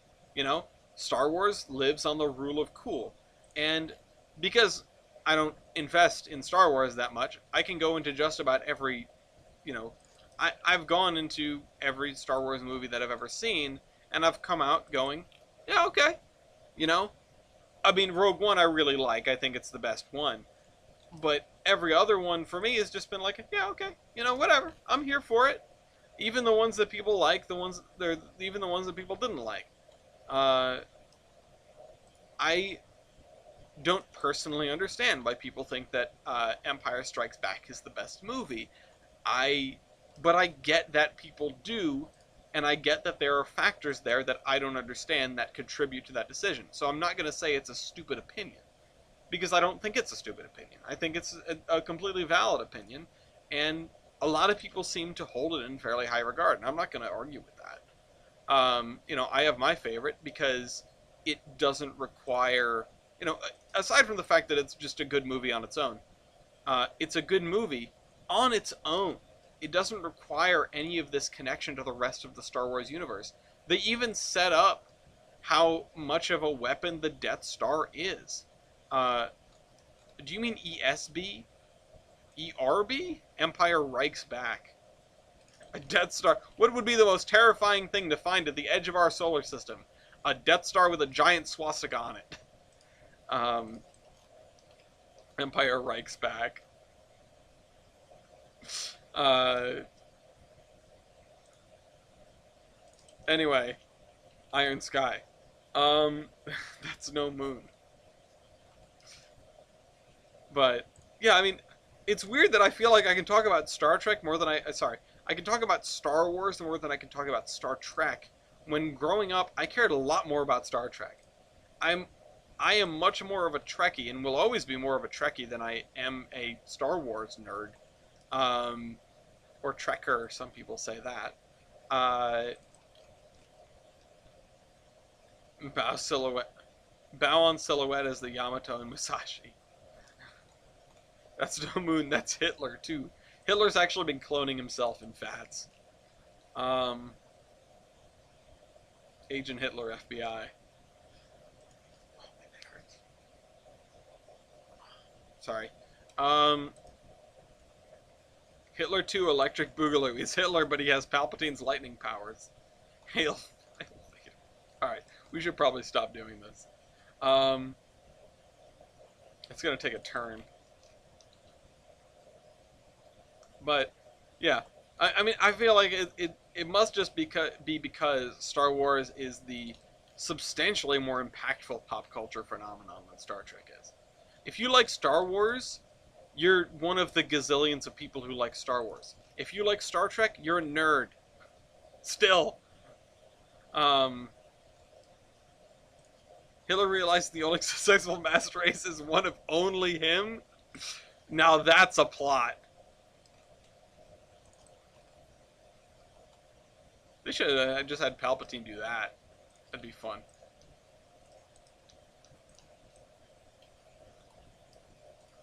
Screw the rule of, the Sith rule of 2. You're gonna have the Sith rule of 1. Plus 1, plus 1, plus 1, because they're all the same person. See also, Stephen and the Stevens. Still gets defeated by a child with parental issues. Well, that's the thing. Like, Palpatine has been killed twice by his own lightning being directed back onto him, which sort of strikes me as, does that mean that he can't stop it once it starts going? It's like taking a piss. It's just like, he could try to hold it back, but it would hurt really bad, so he just doesn't, and he gets cooked by his own lightning hands. That's rule of 1 to the exponent of a number. It's the rule of 1 factorial. It's the rule of 1 exclamation point. Yeah, fool me once, oops, fool me twice, shame on you. I thought it was fool me once, shame on you. Alright, yeah, no, sorry, fool me once, shame on me, fool me twice, won't get fooled again. And you get the Who scream, which I'm not gonna do. Because I make a fool of myself enough in these videos. Streams and VODs and all that. Alright, I'm gonna be glad to be done with this, though. What the hell? What happened here? We have a divot. Yeah! Damn it. Matt, you got me wanting to do it. Was it one of the CSI or NCIS shows that had that as the title theme? And it was always like again, we're back to the dude would put on his sunglasses, drop a sick pun, and then, the Who scream. I don't remember which TV show it was, but I remember it's like a vintage meme. Like, it was around in the internet for a long time. Oh shoot, I forgot to do, let's just go into Surveyor 2. I used to do, that's my favorite trope, awesome. What is it called? I wanna read the TV tropes page for it. Oh, it was CSI Miami? Okay, perfect. Oh, hey, MK. I used to watch too much of that stuff. I used to watch a lot, Uh-oh. Whoa! Trainz, you okay? I used to watch a ton of, not CSI Miami, but Law and Order SVU. That was That was a guilty pleasure for me for a long time. Um, it's a show. Smooth ground under selected. And I know like John Mulaney got canceled already or whatever, but just John Mulaney was spot on when he talked about Ice-T being a detective with the Special Victims Unit. Uh, SVU and NCIS. Yeah, NCIS is another one. I never watched very much NCIS, but I did watch a little bit of it. I at least am like familiar with it. Between the two of them, I'd probably take SVU, or even just what was the show they used to do? I know they did.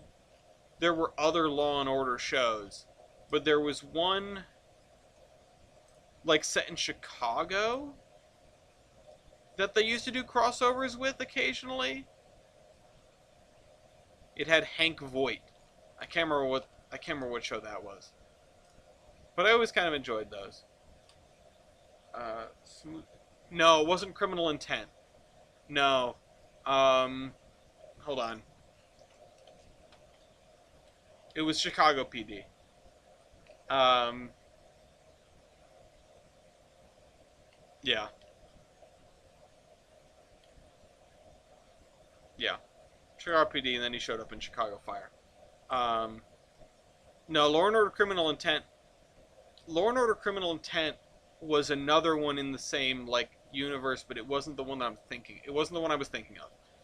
Then you, and also I just managed to confuse that with the show that I just could not watch, um, which was Criminal Minds. Oh, that show freaked me out. Not like ooh, there's creepy people out there stuff, but like I couldn't watch it because it was sometimes it was a lot. Um, um, it sometimes got kind of gruesome if I remember right. Criminal Intent was the one with the super smart guy. You know what that reminds me of? It reminds me of a show. Um, yeah, it was a little like graphic if I remember right, or at least a little like gruesome. Where even if they didn't show it, it was very clear what the hell was going on. I don't remember much of it. I probably blocked out a lot of it. It was one of those that, again, when I saw it come on, it was just like, nah, I'm gonna go put something else on. So, yeah. Um, shoot, what was the one I was gonna say to? Oh, a tangent one, sort of a deep cut in these kind of shows. I feel like, but I've mentioned it on this more than a couple times. It's a show called Lie to Me, and I don't remember who starred in that show. Lie to Me. Is it still running? No, it ran for 2 years. Um, Lie to Me. Cal Lightman was the name of the main character. Who played Cal Lightman? Oh, Tim Roth. Not somebody that I've like ever seen in anything else. Um. Anyway, we should probably get back to like the Trainz route, but like talking about TV shows. Um. Okay. So we've got an hour. Do I have the mental fortitude to do some like serious think about what this town or what these towns look like? South Bellington is more of a mill town. Bellington is more of an Aggie town. And I need to find. I want to look at stuff in northern Mass. So let's flip over to the screen and just do a little brainstorming. Why don't we? Let's go to maps. Let's go to just Google Maps.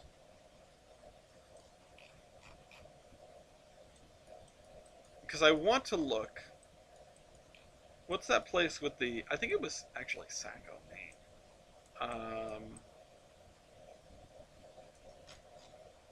Yeah, Saco, Maine. Yeah, it has this big old, this mill complex here. This Biddeford is probably what I would want to. What the heck is that? Probably what I would want to design South Bellington off of.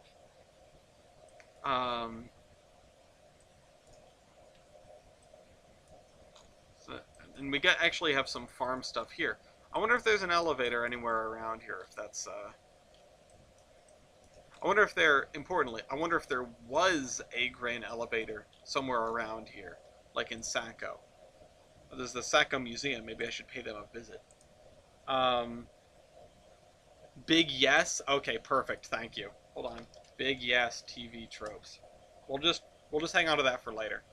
Um, I'm gonna do Sacco Main historic grain elevator explosion. Um,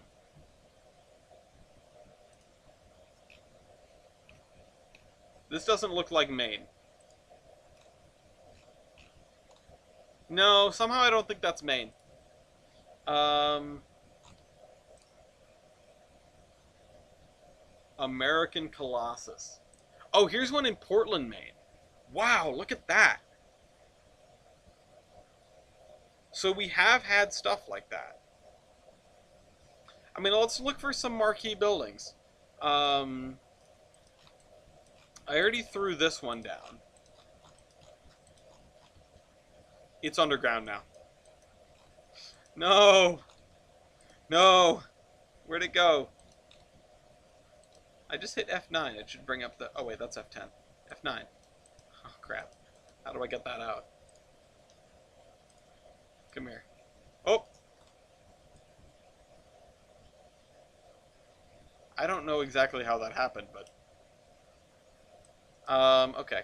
So we have this. I want to look for some other grain elevators that we can throw down. Because this is probably going to be the biggest Aggie town on Tolbrand, in the map.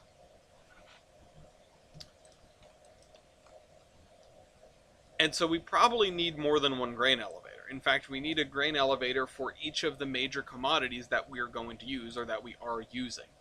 If we go over to industries and we go over to commodity balance, we can see grain, corn, hops.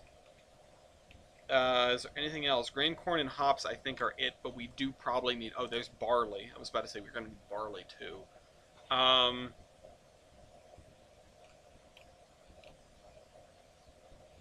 Yeah, I mean, that's what I can think of, right?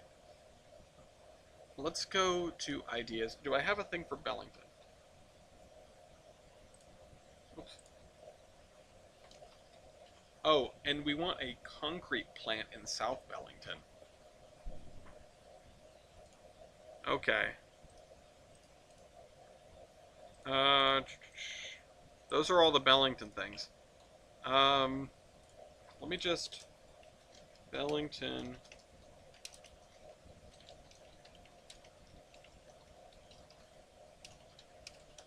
Bellington, South Bellington. Sorry. Bellington features. Oh, wait. Let me say, based loosely on Biddeford, Sacco, Maine. Bellington features grain elevators for grain, barley, hops, corn, ... South Bellington features large mill or mills, concrete plant. Now, if we look at our layout here,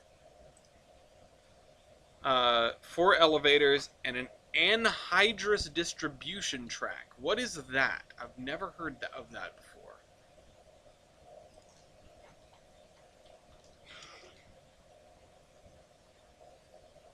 Oh, anhydrous citric acid. Hold on. Anhydrous farm. Let me just... Anhydrous ammonia? Oh, is that for fertilizer? Is that fertilizer?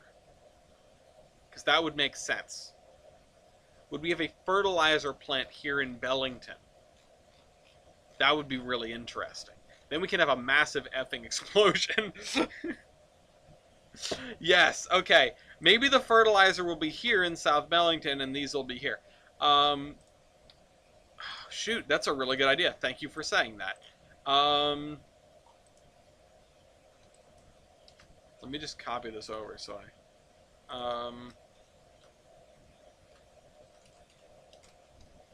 anhydrous mill fertilizer.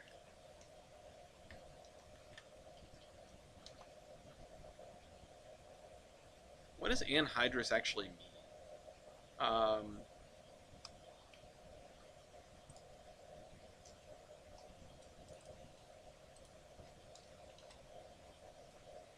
The thing is, we don't have a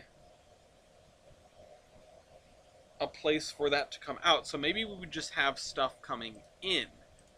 Although we could have that be a unique commodity out here. You know what? Let me look at my commodities and see if we have anything that is comparable to that in the list already. Uh, Freight cars and loads. We have ammonia. Um, we don't have like ammonium nitrate, by the looks of it. Do we just have fertilizer? No. Oh, we do. We have fertilizer bag pallet. How have I not included this in any location to this point? That's beyond me. I should probably include a fertilizer drop-off track over in Pan Am while we're still working on it.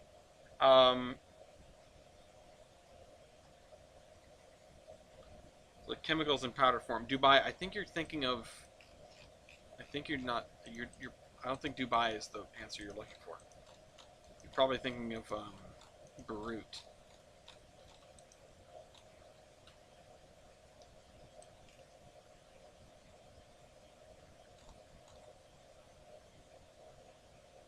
Yeah. Okay. We'll put a.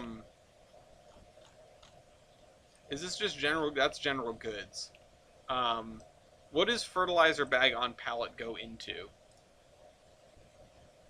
Oh, the regular 40-foot box size. So we could just have it be this. I mean, heck, we could have it be both.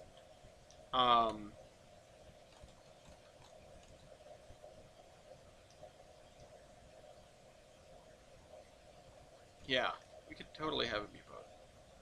We'd have this industry handle the general goods and the fertilizer bag pallets. Oh, that'd be a thing. Or I could just have it go over to this building.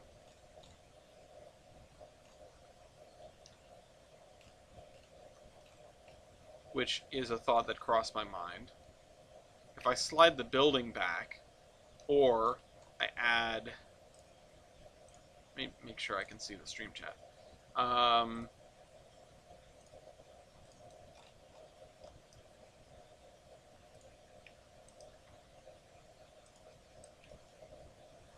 Add a switch. I go straight across here. And I just tuck it in here. Stub end tracks us for mail, overnight, and LCL cargo. Well, that's actually what this would be. This would be for your LCL cargo. And that's just general goods, you know? It's general. It just handles everything that isn't a commodity like that we have. Let's see. This is a very tight switch. Mason would be mad.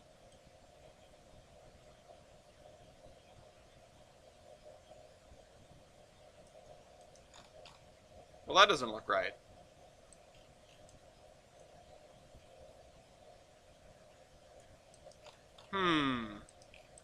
Thinking emoji. Oh, for Bellington. For Bellington. Yeah, no, I do need to get...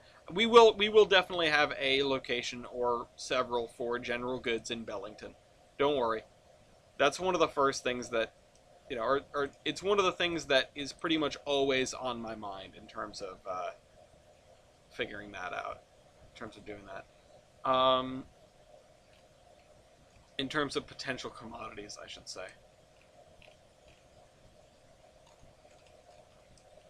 So,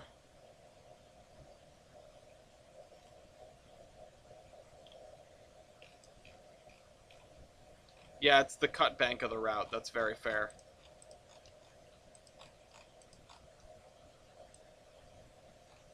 I am working on some stuff that is south of, uh, that is between Pan Am and Bellington, but right now I'm a little bit distracted because we got talking about fertilizer.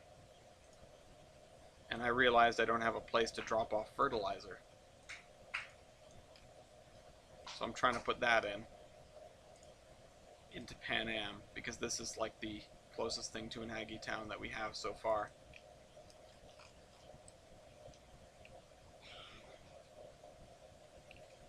I kind of wish I could straighten this, but honestly, this sort of wonky bootleg solution to get across is probably as good as we're going to get. You guys can give me your opinion on how bad this looks, but it's very clear to me that it was just an ad hoc solution.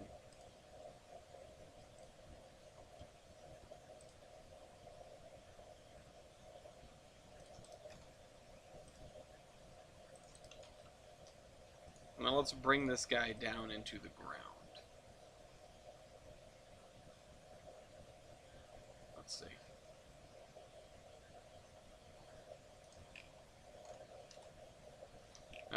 It's plenty if it ain't more than used more than once a week and it's flagged. Yeah. Well, I am gonna fix the texturing in here. I can't believe I never noticed we had fertilizer bag on pallet. That's a huge miss. That's a great commodity. And a fertilizer plant, I mean, that's got to be exciting, right? Not because of the explosive potential, but because of the like stuff. Like like you can do things there. And we were, I mean, briefly discussing in the Discord about sort of what's the word, like marquee industries, you know, like a steel mill, a paper mill. Kaiser, and if you're still here, what was the one that you said? A brewery, right? Um, which is always a good one. And yeah, just that sort of thing. It's fun to think about. Those marquee industries are something that you always want to keep in mind when you're putting this stuff together. Uh, a lot of, I mean, for a lot of people, I think it's where they start. They say, I want a route with blank on it. And, you know, I totally get that. I totally respect that. Um,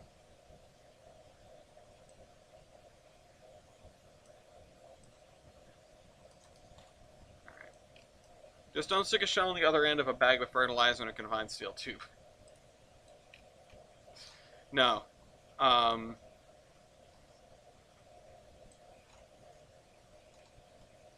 4 tracks.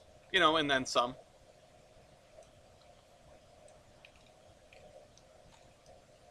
I think I mean, that sign doesn't make any sense over there now, but I might leave it. Just for the sake of it.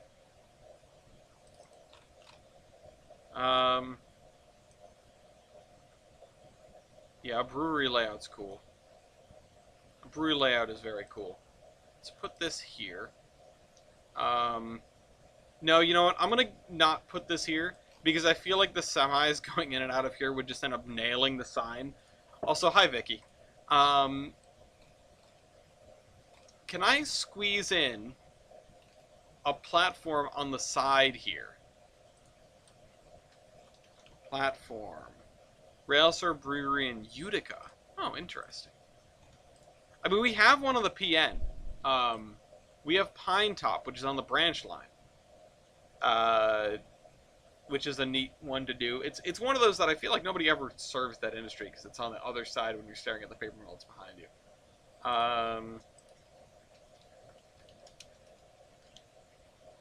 Let's see.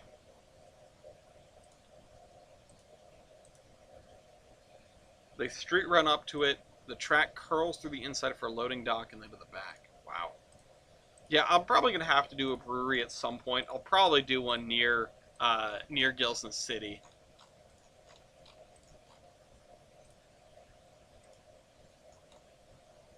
Rail served vineyard. That'd be a fun one. Um,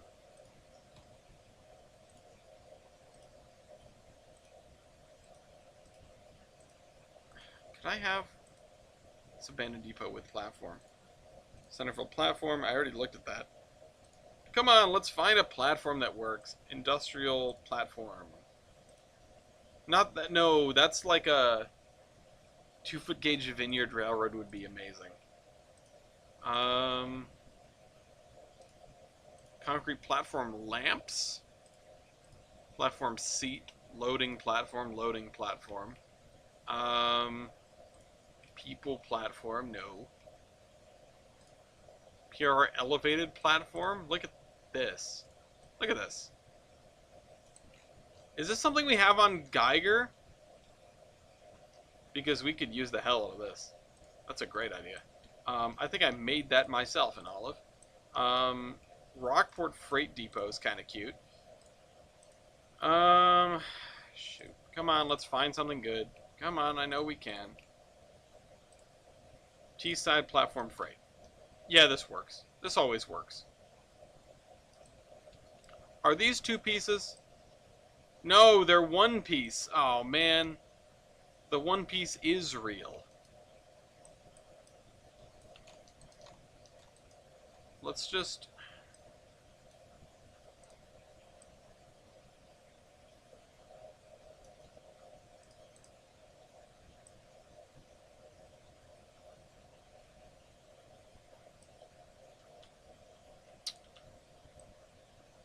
Nope. I really would like these two to be lined up. And also with the track, but I feel like that's asking too much. That's probably good enough. Oh, you know what? Let's lower this, though. Just a hair. Just holding control to lower this just enough to get it in line with that.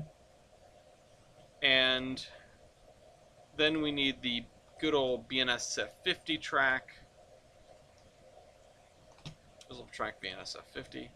Just for the tail track here. We need the buffer stop from here. I'll just steal it from here.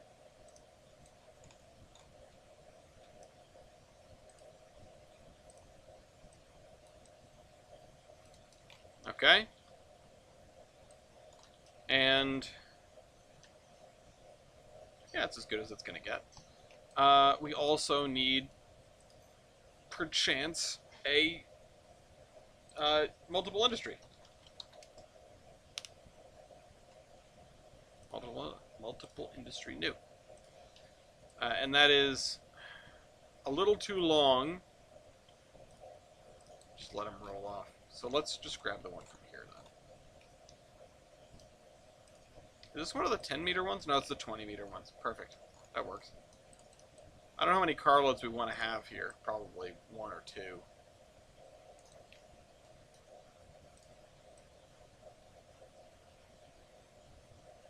Yeah, I'm sure it'll be fine.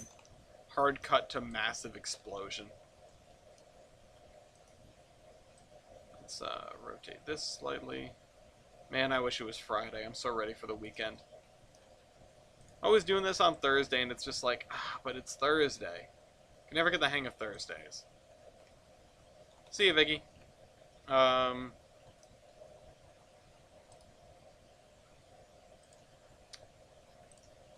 Let's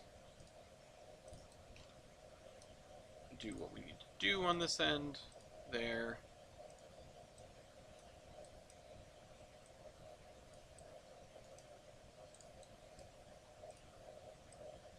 And put this back where I just had it because it sees fit to wander off.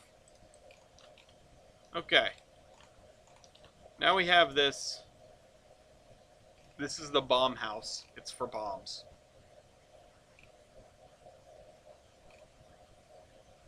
And this would be the place with... I think we should have our... we should have this produce...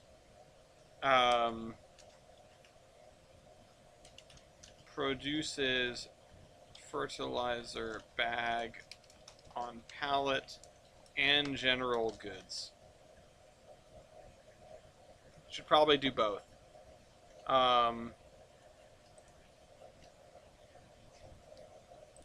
Do we have a concrete plant? It'd be interesting if we did.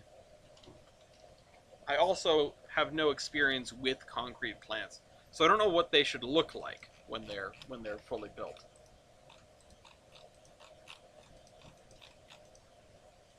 We have a concrete lamp. We have a concrete mixer. Let's see. We have a bridge kit. Ah, cement plant. Look at that. That's really small.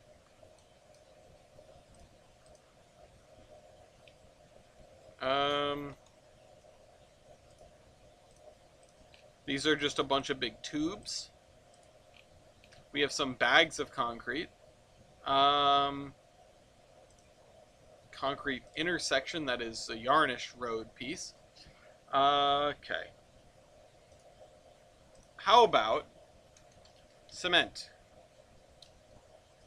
Can we have a cement plant? SAP cement plant. That's the one that I have right now. SAP construction equipment. Cement processing plant. There's V2 and V3. What are the differences? I think I like V2 more than V3.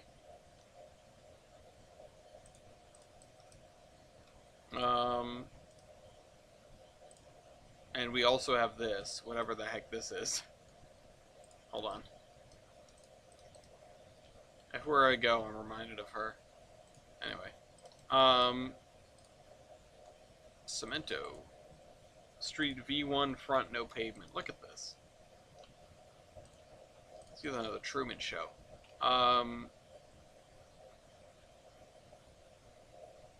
Cement silo.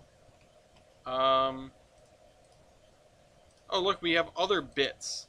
Fairly modern look, though, is right. Yeah. I mean, this looks even more modern.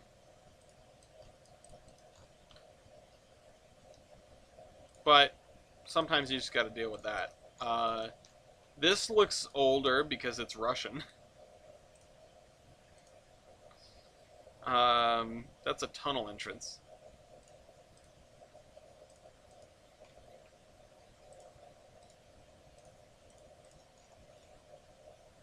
Alright, well, we have this stuff. This is cement plant fodder. And in fact, I'm probably just going to hop into Surveyor 2.0 and I'm going to move it over there because it needs to go over there.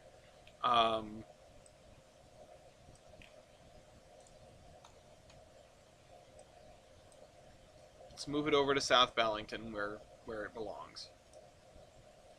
That's cement plant stuff. What does a fertilizer plant look like?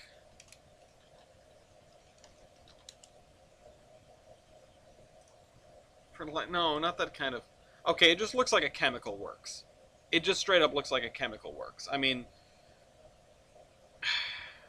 fertilizer factory.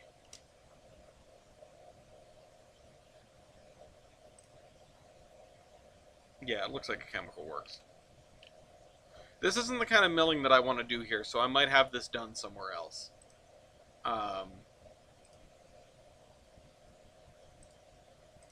It would be kind of interesting if the fertilizer plant was at the other end of the railroad. As in, the fertilizer plant was first built there while it was part of the GER main line.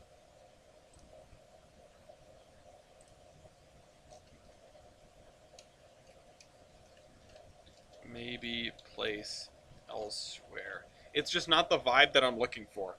I'm looking for some like, you know, old school brick mills, sort of mills. For reference on track plants, cement plants, I know one on the northern side of Rapid City, South Dakota. Let's look that up.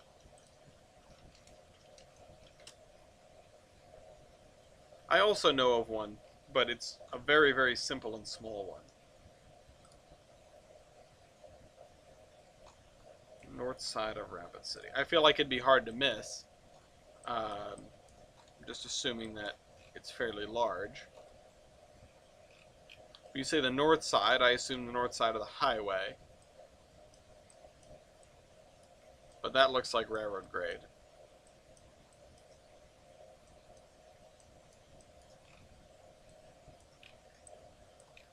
Or is it further out of town?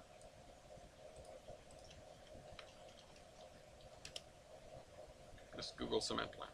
Oh, hey, look, a cement plant. It's right in front of us. Okay, that's pretty cool. Let me uh, do this. I should probably rename this to say cement.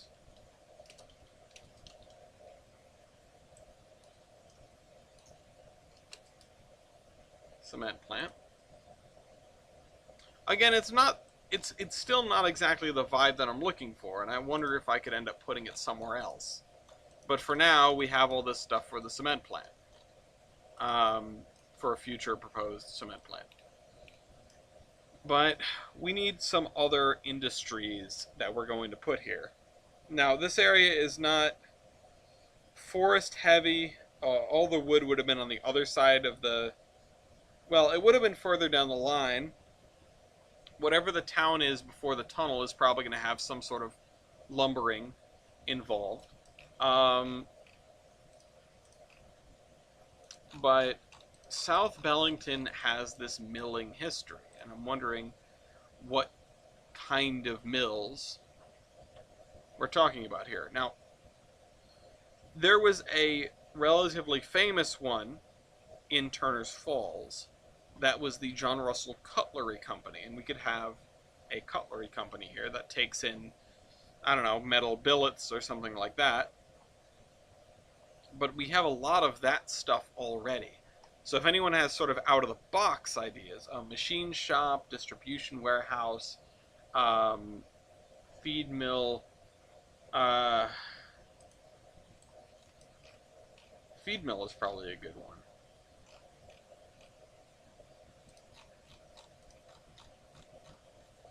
Let me see. Let me mark that down.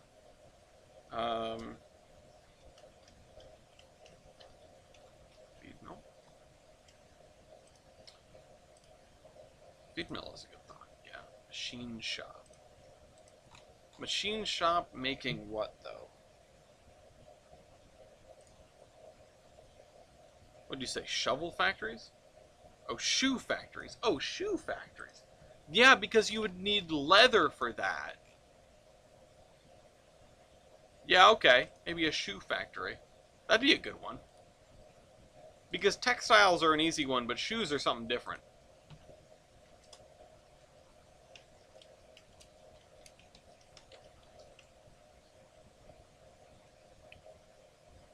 Shoe factory. That would... Do we have a leather commodity?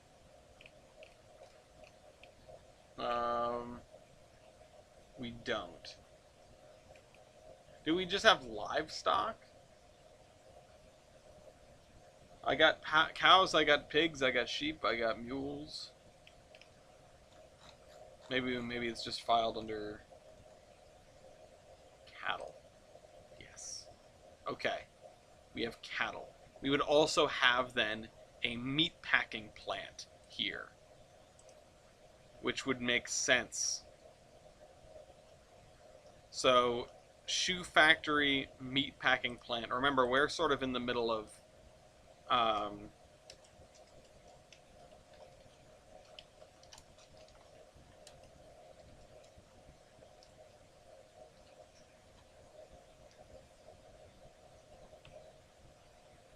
we're sort of in the middle of agricultural country. So I want to make use of that. Because we have all these other places where we... And like a Korean sushi bar. In the... You can have sushi in the shadow of the giant cement plant. Commodity elevators. Oh, yeah, well, yeah, no, we're going to have those in the other town. Like, the elevators and stuff are going to be in the other town. Don't worry about that. Let's see. Meat packing plant, or like an abattoir. Or...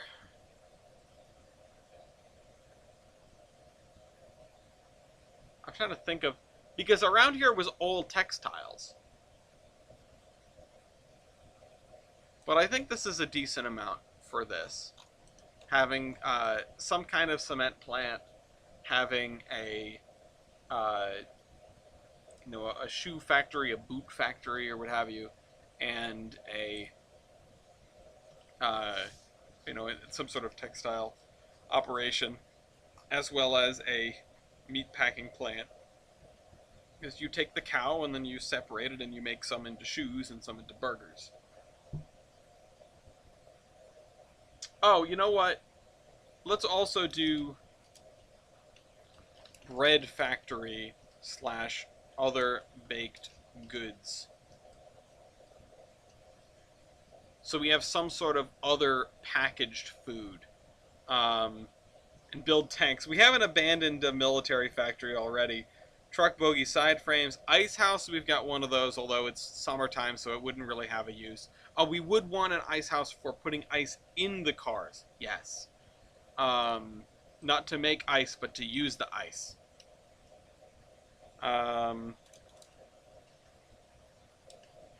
Plus icing tracks.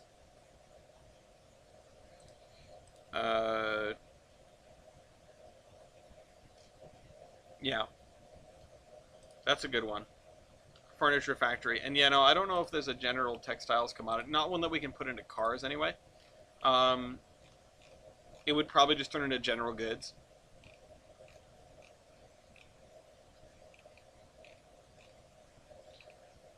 We don't have just textiles, you know. We do have truck Volvo. Um,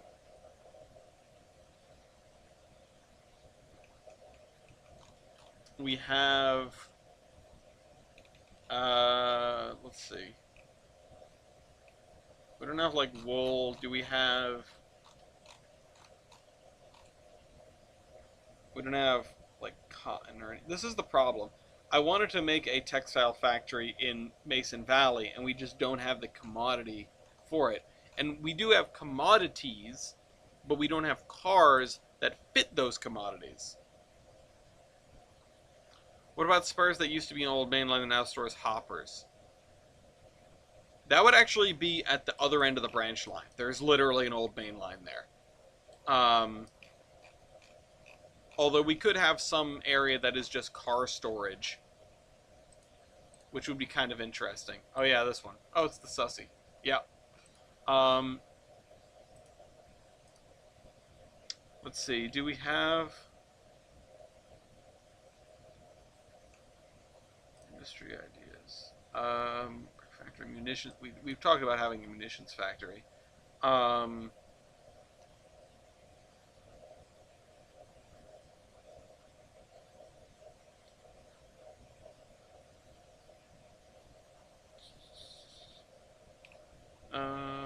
we don't have anything for.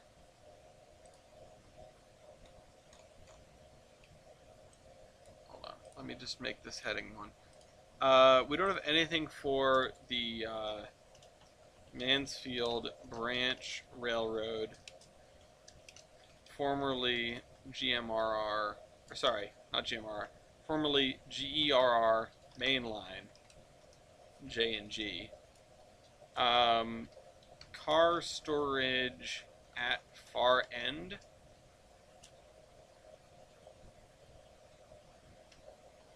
Is connection to Raven Bridge far end intact TBD.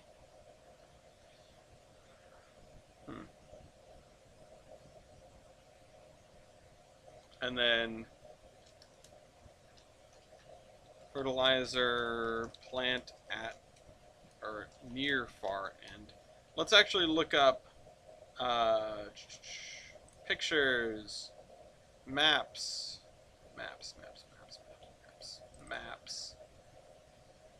Tolbrand superimposed. Let's take a look at where this fertilizer plant might end up.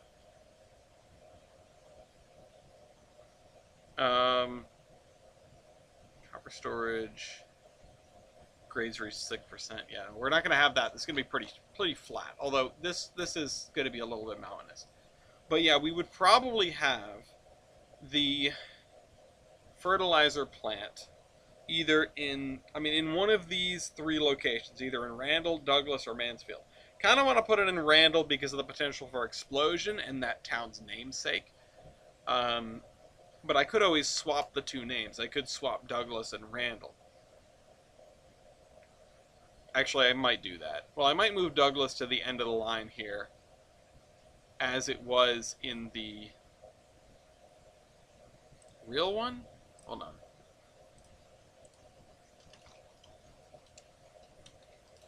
Mansfield Branch Railroad. Mansfield Branch.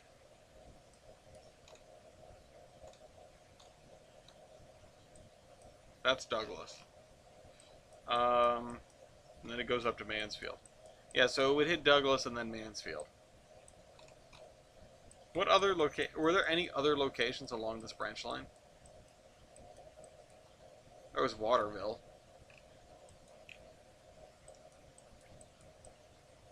And then Mansfield. And then what was where it rejoined? What was this called? I don't think the location was called anything. Rock Island. Oh. Douglas sounds like a name for an aircraft manufacturing town. That's actually an interesting point. So let's do this then. Where are the names?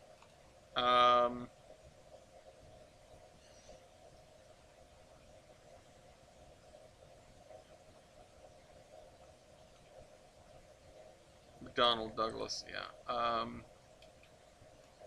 I don't know if that would be a lot to go over this. What are we looking for? We're looking for legend, right? Yeah, legend. Okay. Let's move some names around.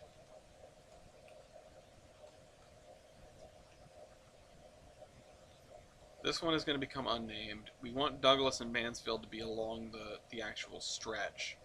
So we'll put Mansfield way out here. Oops. What the heck? I thought I was on legend. No, I was not. Put Mansfield way out here. We'll put Douglas here along the main line. Still along the main line. And then we'll put Randall also along the main line.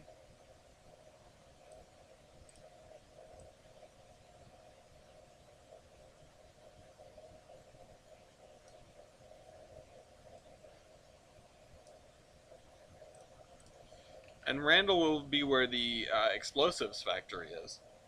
Not the munitions, but the ammonium nitrate. And then... what do we name this place? We could do a direct homage to, like, what some of these places are named after and just call it Shelby. And I know Shelby is also a place out, on Marias Pass, which would sort of make sense because we are emulating or trying to emulate that area if it was a little bit more lush.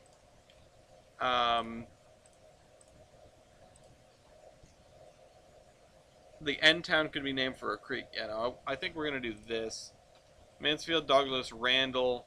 There's probably one or two other locations along this. Why is my Snapchat exploding?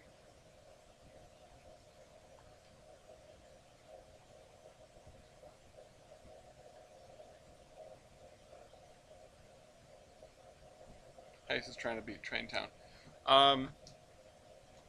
Yeah, there probably would be a couple of other stops along the Mansfield branch. That actually might be what I want to do next because it'd be very easy and straightforward, but it would also be more of the same, and I would want to shoot myself. What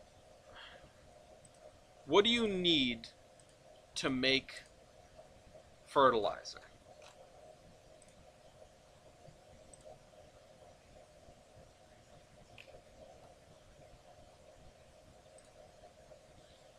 phosphorus.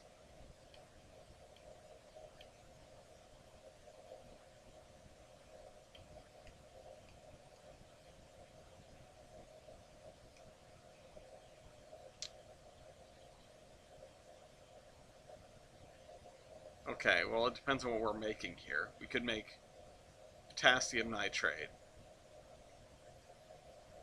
Wow, man, these, okay. Oh, potash. Concrete, potassium chloride solution. Um,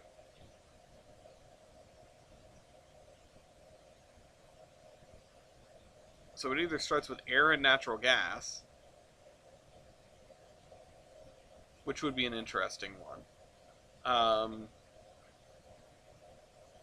Or we could just ship in, like, tank cars full of ammonia. Which we definitely have as a commodity.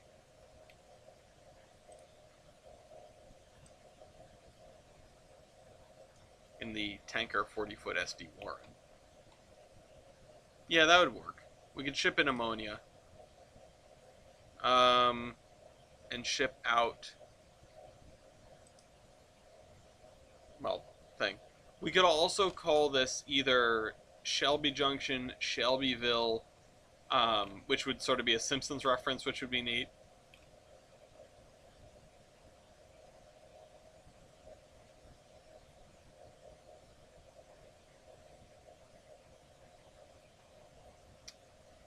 Or, shoot, what is...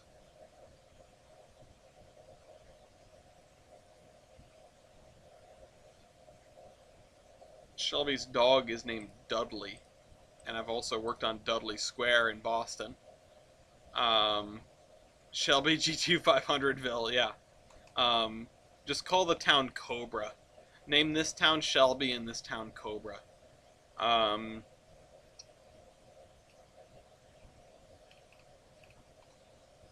whatever. This is what things are going to be so far, and we'll figure something out later. And there's something on my screen, so we got. And now we're really in the weeds on the spitballing. But that's fine because we're writing it down. That's good. That's always good.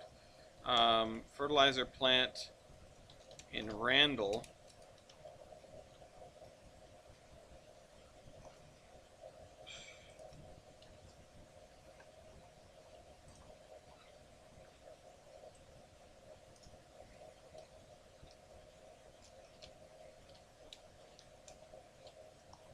Fertilizer plant in Randall takes in ammonia, puts out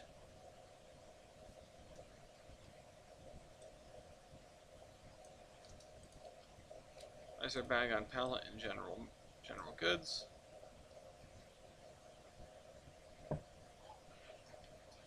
Um,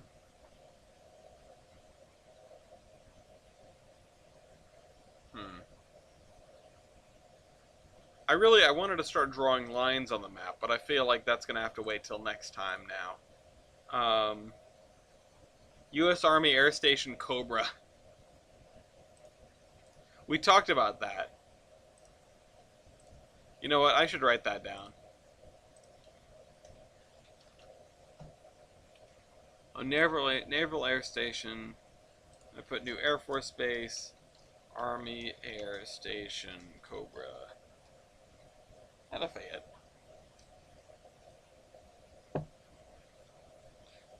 This area, then, is going to be a very flight-centric area. Because if we're going to have something plane-related in Douglas, it's a McDonnell Douglas,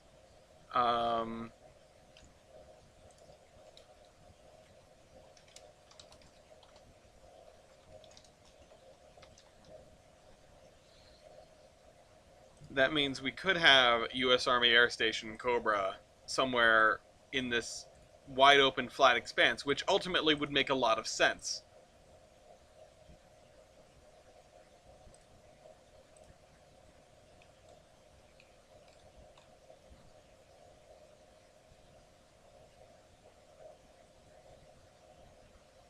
Yeah, let's just name this place Cobra and call it a day.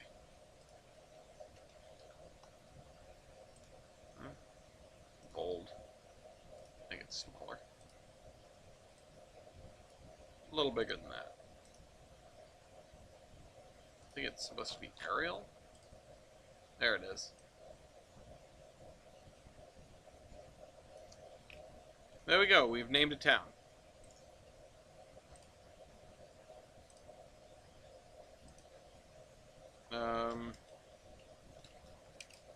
Army Air Station Cobra.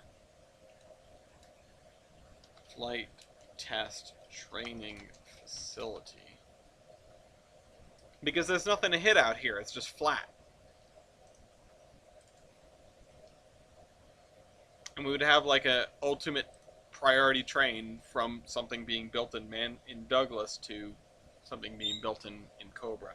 And actually, I might swap these around and put Douglas in the middle of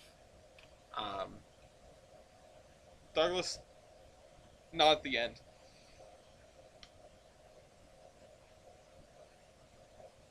Or I would move Douglas to the end and put Mansfield here, because that way then that would be at the very, very end of the system. Yeah, let's do that. We'll swap these. I wanted Mansfield to be at the end, but I don't think that's better for the way this is going to work now.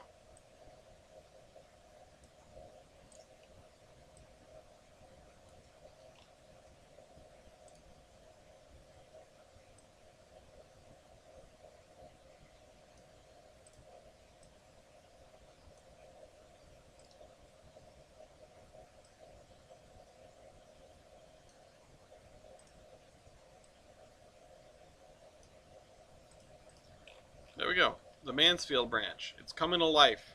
We have lore, guys. We've got lore. Subscribers rock could be along the branch, too. Yeah, that would... I mean, I could put that over here. I was actually thinking about that. Especially since I crossed 3,000, which is very exciting. See, we got 20 more minutes. Should we draw some lines? Do you guys want me to draw some lines? Because that's something I could do. What's the dotted purple line going north? That is abandoned trackage. So originally, before they hold the tunnel at Ravensbridge, which, stop me if you've heard this one before, it took like 25 years and 200 lives. They went over this... This is not like a mountain pass because there's a river going through it. But it is a relatively steep climb, which means that we've got to get higher and higher and higher as we go on here. But it's a relatively steep climb in a narrow valley. And this was the GER main line. You went through Ravenbridge, you cut south, you went up this canyon. Oh yeah, this track is still extant, so that's where the car storage would be. And then you'd come down through here, through South Bellington, and then you would have... You had this connection, which doesn't exist anymore. It's something that I vaguely drew here, this dotted line. But instead it's going to come in like this and go to the main facility here. We are going to have there's going to be a facility for the Jefferson and Gilson, now the Gilson Eastern. There's also going to be a facility for the Mansfield Branch Railway, because this is their home base, as it were. Let's go into Surveyor Classic and draw some lines. We got the dotted line is the areas that has been torn up. Alright, so let's draw some lines. Let's talk about the Gilson Eastern first, because they're probably the easiest ones to figure out what's going to be where. Let's just use this PBR sand. So we start here, right? And I already marked down where I think we're going to cross the river, but it's probably going to be like here. And we can't touch... This is our size constraints, by the way. I don't want to be adding more tiles than this, which means that we can't cut this corner. And we're going to be going... Let's see, this way.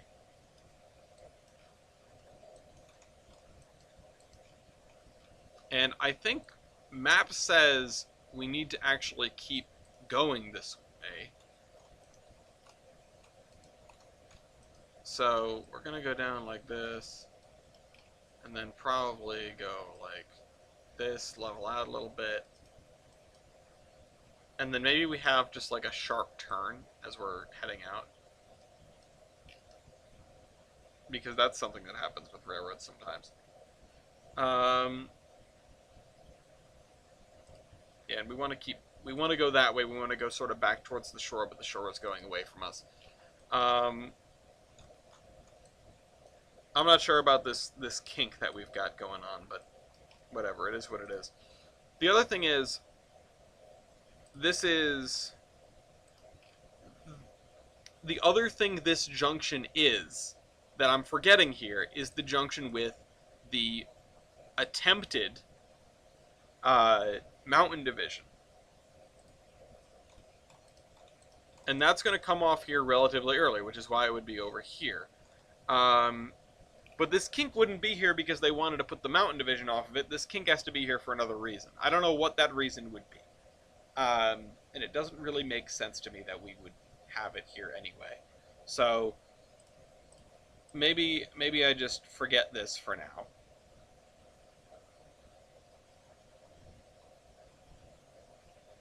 Maybe I forget that for now.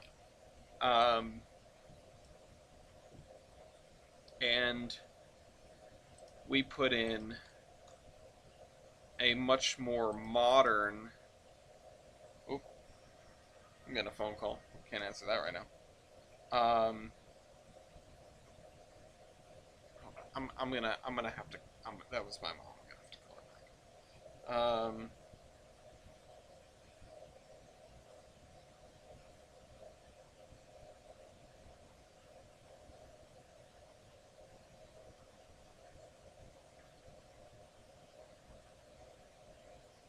Call you back, but yes, I think so. Now originally, the Mansfield Branch Railroad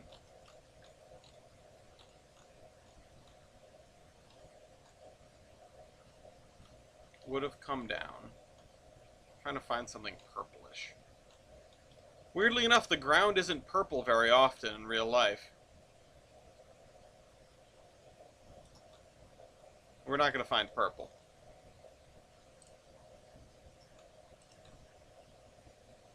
The Mansfield Branch Railroad.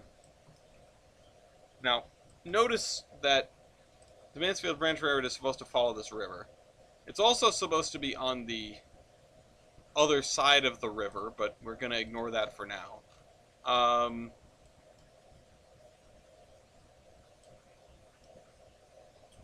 Yeah. Scratch that. We're going to put that in right now. We're going to follow the river as close as we can. I'm actually going to look to some... Let's look at like Portsmouth, New Hampshire for this. Because... Okay, so this does not actually follow river. This... What is the area that I did my work in, did surveys on? What goes to the Hillsborough branch? Oh, maybe it was in Nashua. It was in Nashua. Never mind. That's why I'm confused, because it wasn't in Portsmouth. Where are you? There's the rail yard. Here's the Y. Where are the tracks? Oh, here. They do this, and then they follow the river, and then they cross the river. That's why I lost them. Okay. So this is actually what I want this area to be modeled on a little bit with the way the track goes. So let's drop this into...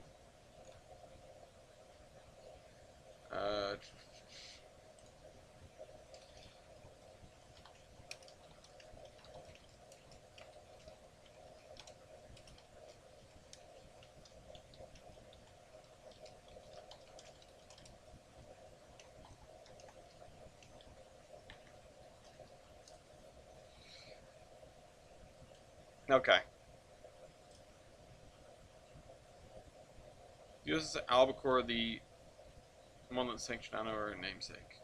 I do not know. So we have our living example of a railroad right-of-way that is following the river very closely, and crosses it at just sort of an arbitrary seeming point. And then probably has a Y with the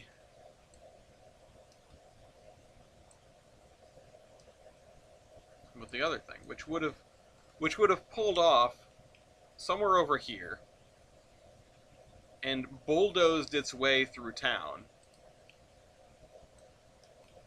I mean, realistically, what it would have done is,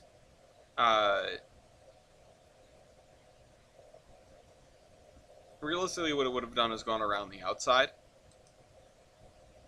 It seems more natural to cross with the river chicane, I would agree, but that's not what this one does. Could have just gone straight and then crossed there, but it just comes across wherever it wants to, I guess. We will be putting in mills to justify the location of the river crossing. But we need the other thing, which is going to peel off after the station in Bellington, probably. And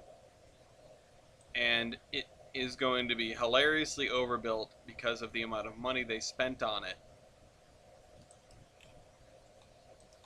And it's going to cross the river. And that's going to curve this way. And then it's going to keep, it's climbing. It's going to curve this way. And let's look at it like this, because that's the way that this lines up. Yeah, so this is going to go pretty far south. It's actually going to be following the highway. So we're going to need to bring the highway in alongside this.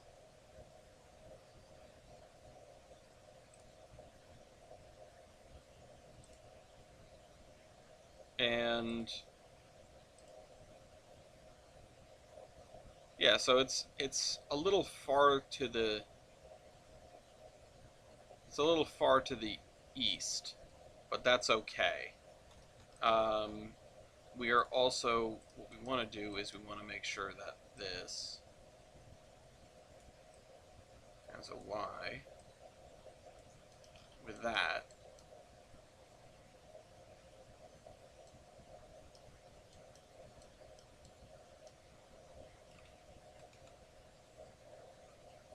I don't know where I'm going to put that truss bridge. I was going to put it here, but I don't know why they would have done that.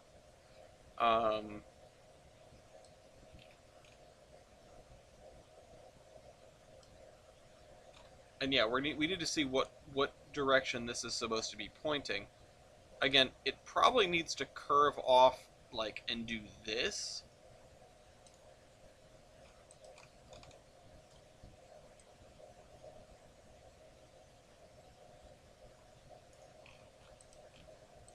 If we're going to match what this is doing, yeah, so something like that.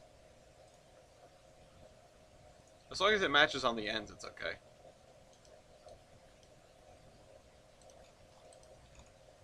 And yeah, we're probably going to have most of our big, like our big passenger station is going to be here. And freight station is going to be here. Somewhere around this vicinity. We're also going to have a South Bellington station, which is probably going to be on this Y or some such thing.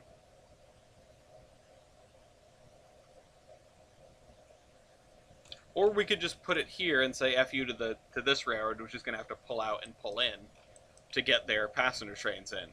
Again, this is something that the Gilson Eastern Railroad built when it was high in its own supply.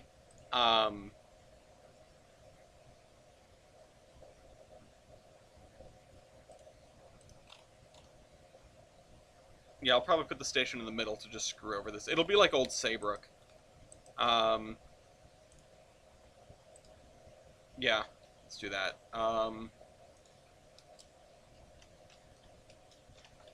Is like old Saybrook, and operationally difficult for MBRR. Because the Gilson Eastern was like suck dick. Um, yeah. Anyway,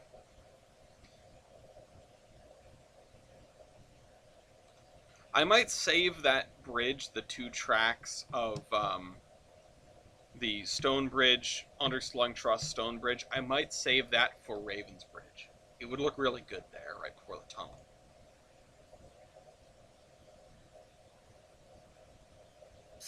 Um, and then we actually want the Mansfield Branch Railroad's facilities. Gilson Eastern has a station which is no longer used, thus they use the other railroad station. Whichever disaster or political shenanigans you choose for that reason is up to you. The Gilson Eastern is definitely the biggest, baddest honcho here. They would have used this. They would have had a station over here probably. Originally they would have had a station over here, and then they would have had a station maybe over here. And then they have a station over here and one over here. It shifted around a lot as the sort of railroad arrangement changed, I would imagine.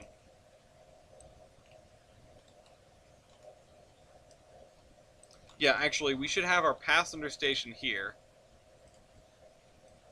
Passenger station here.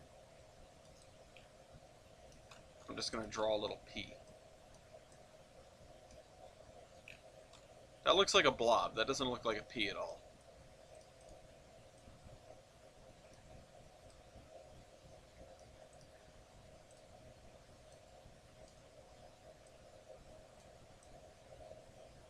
P, passenger station. And then I think I want, like... See, the thing is, transfers from the Mansfield Branch Railroad are going to be difficult. But again, this was built with more money than sense. I might even... There might even be, like, a flying junction here, which would be absurd.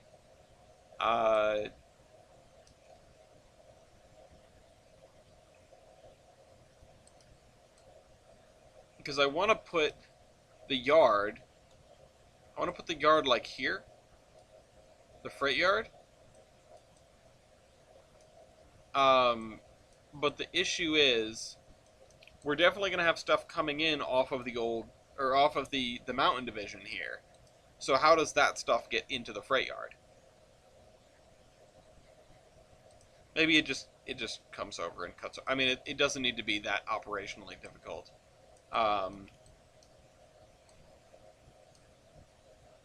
I just need to look at what a track arrangement is like for this kind of thing. Oop.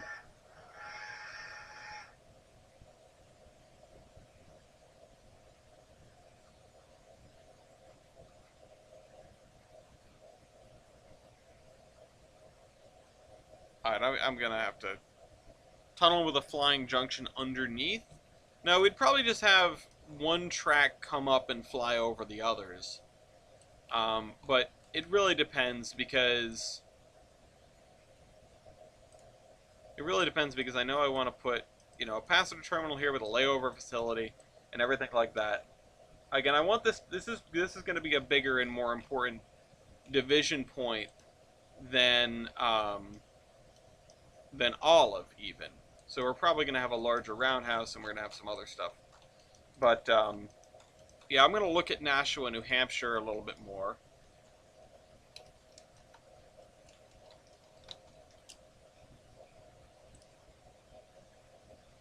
This is Keene, New Hampshire. This is the Bartlett Roundhouse. Was this Nashua?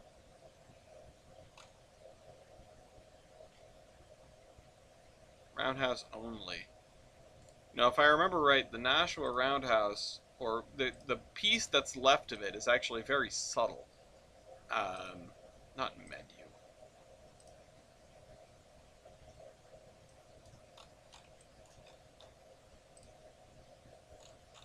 This is a piece of it. This is the single stall that remains. You can just barely see the outline of the rest of it in the parking lot. Get out of here. I don't even know who that is. And you can buy a chunk of Roundhouse if you want.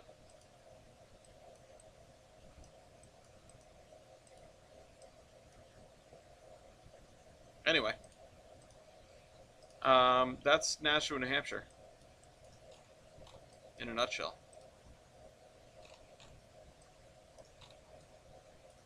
Again, it was a nice half donut, if you will. Oh wait, I was already looking at it over here. Where? I just lost it. Again, it's right, like, almost in the Y is the thing, or what's left of the Y.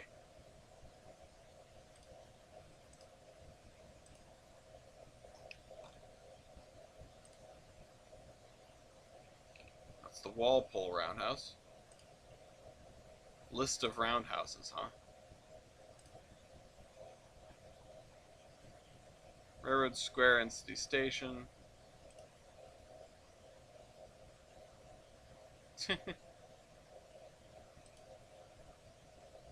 Dover, New Hampshire.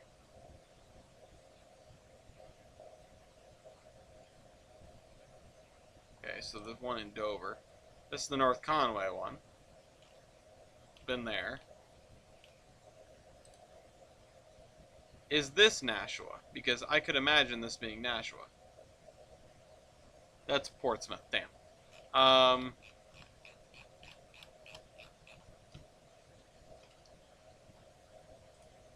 Okay, so Nashua gets mentioned a lot in this 350-page paper. Holy Moses.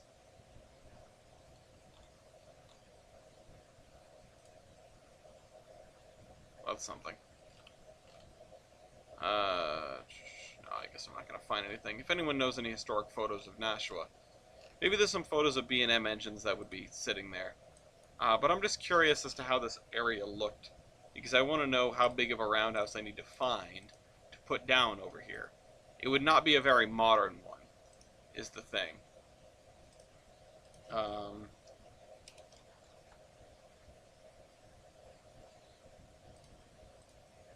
And I don't think it's going to be one of the 120-foot ones because they're just too big. Maybe this one, because it'd be an old school one, but I don't even know if I could fit stuff in this. I don't know if this is this standard gauge or narrow gauge or what. There's no track.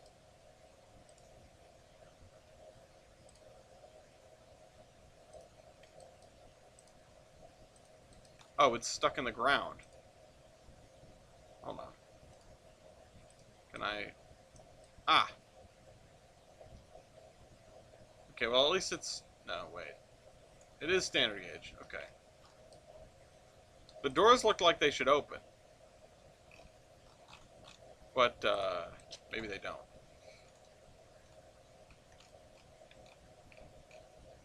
This also looks like it would not have a turntable,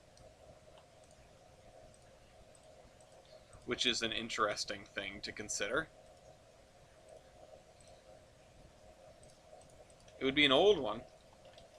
This would be an older roundhouse than the olive one because it wouldn't have been nailed by the storm. But this was not the original main line, so this roundhouse would probably be over here, which is interesting. This is more like what I'm talking about. It's Western Pacific one. It only has 4 stalls, but it does have all these outdoor spots. We also have the SP one. We have this one, which we've used before. Ridgeway roundhouse thing. Back Central Valley. This is not the one that we've used, but it's... Oh, wait, we have used that. And we have the CPR and CNR ones, which... The Stratford one is still very, very large. Too big for what we need. And that's the one that we have in olive. So it's probably going to be this one, and I don't know where this one came from. This is from some sort of content package from something.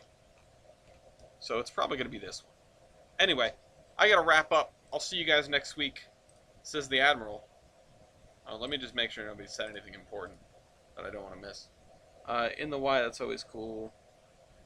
I don't know how you're going to see that. Stall tracks here. Trainz does have a modular roundhouse. It's just too big.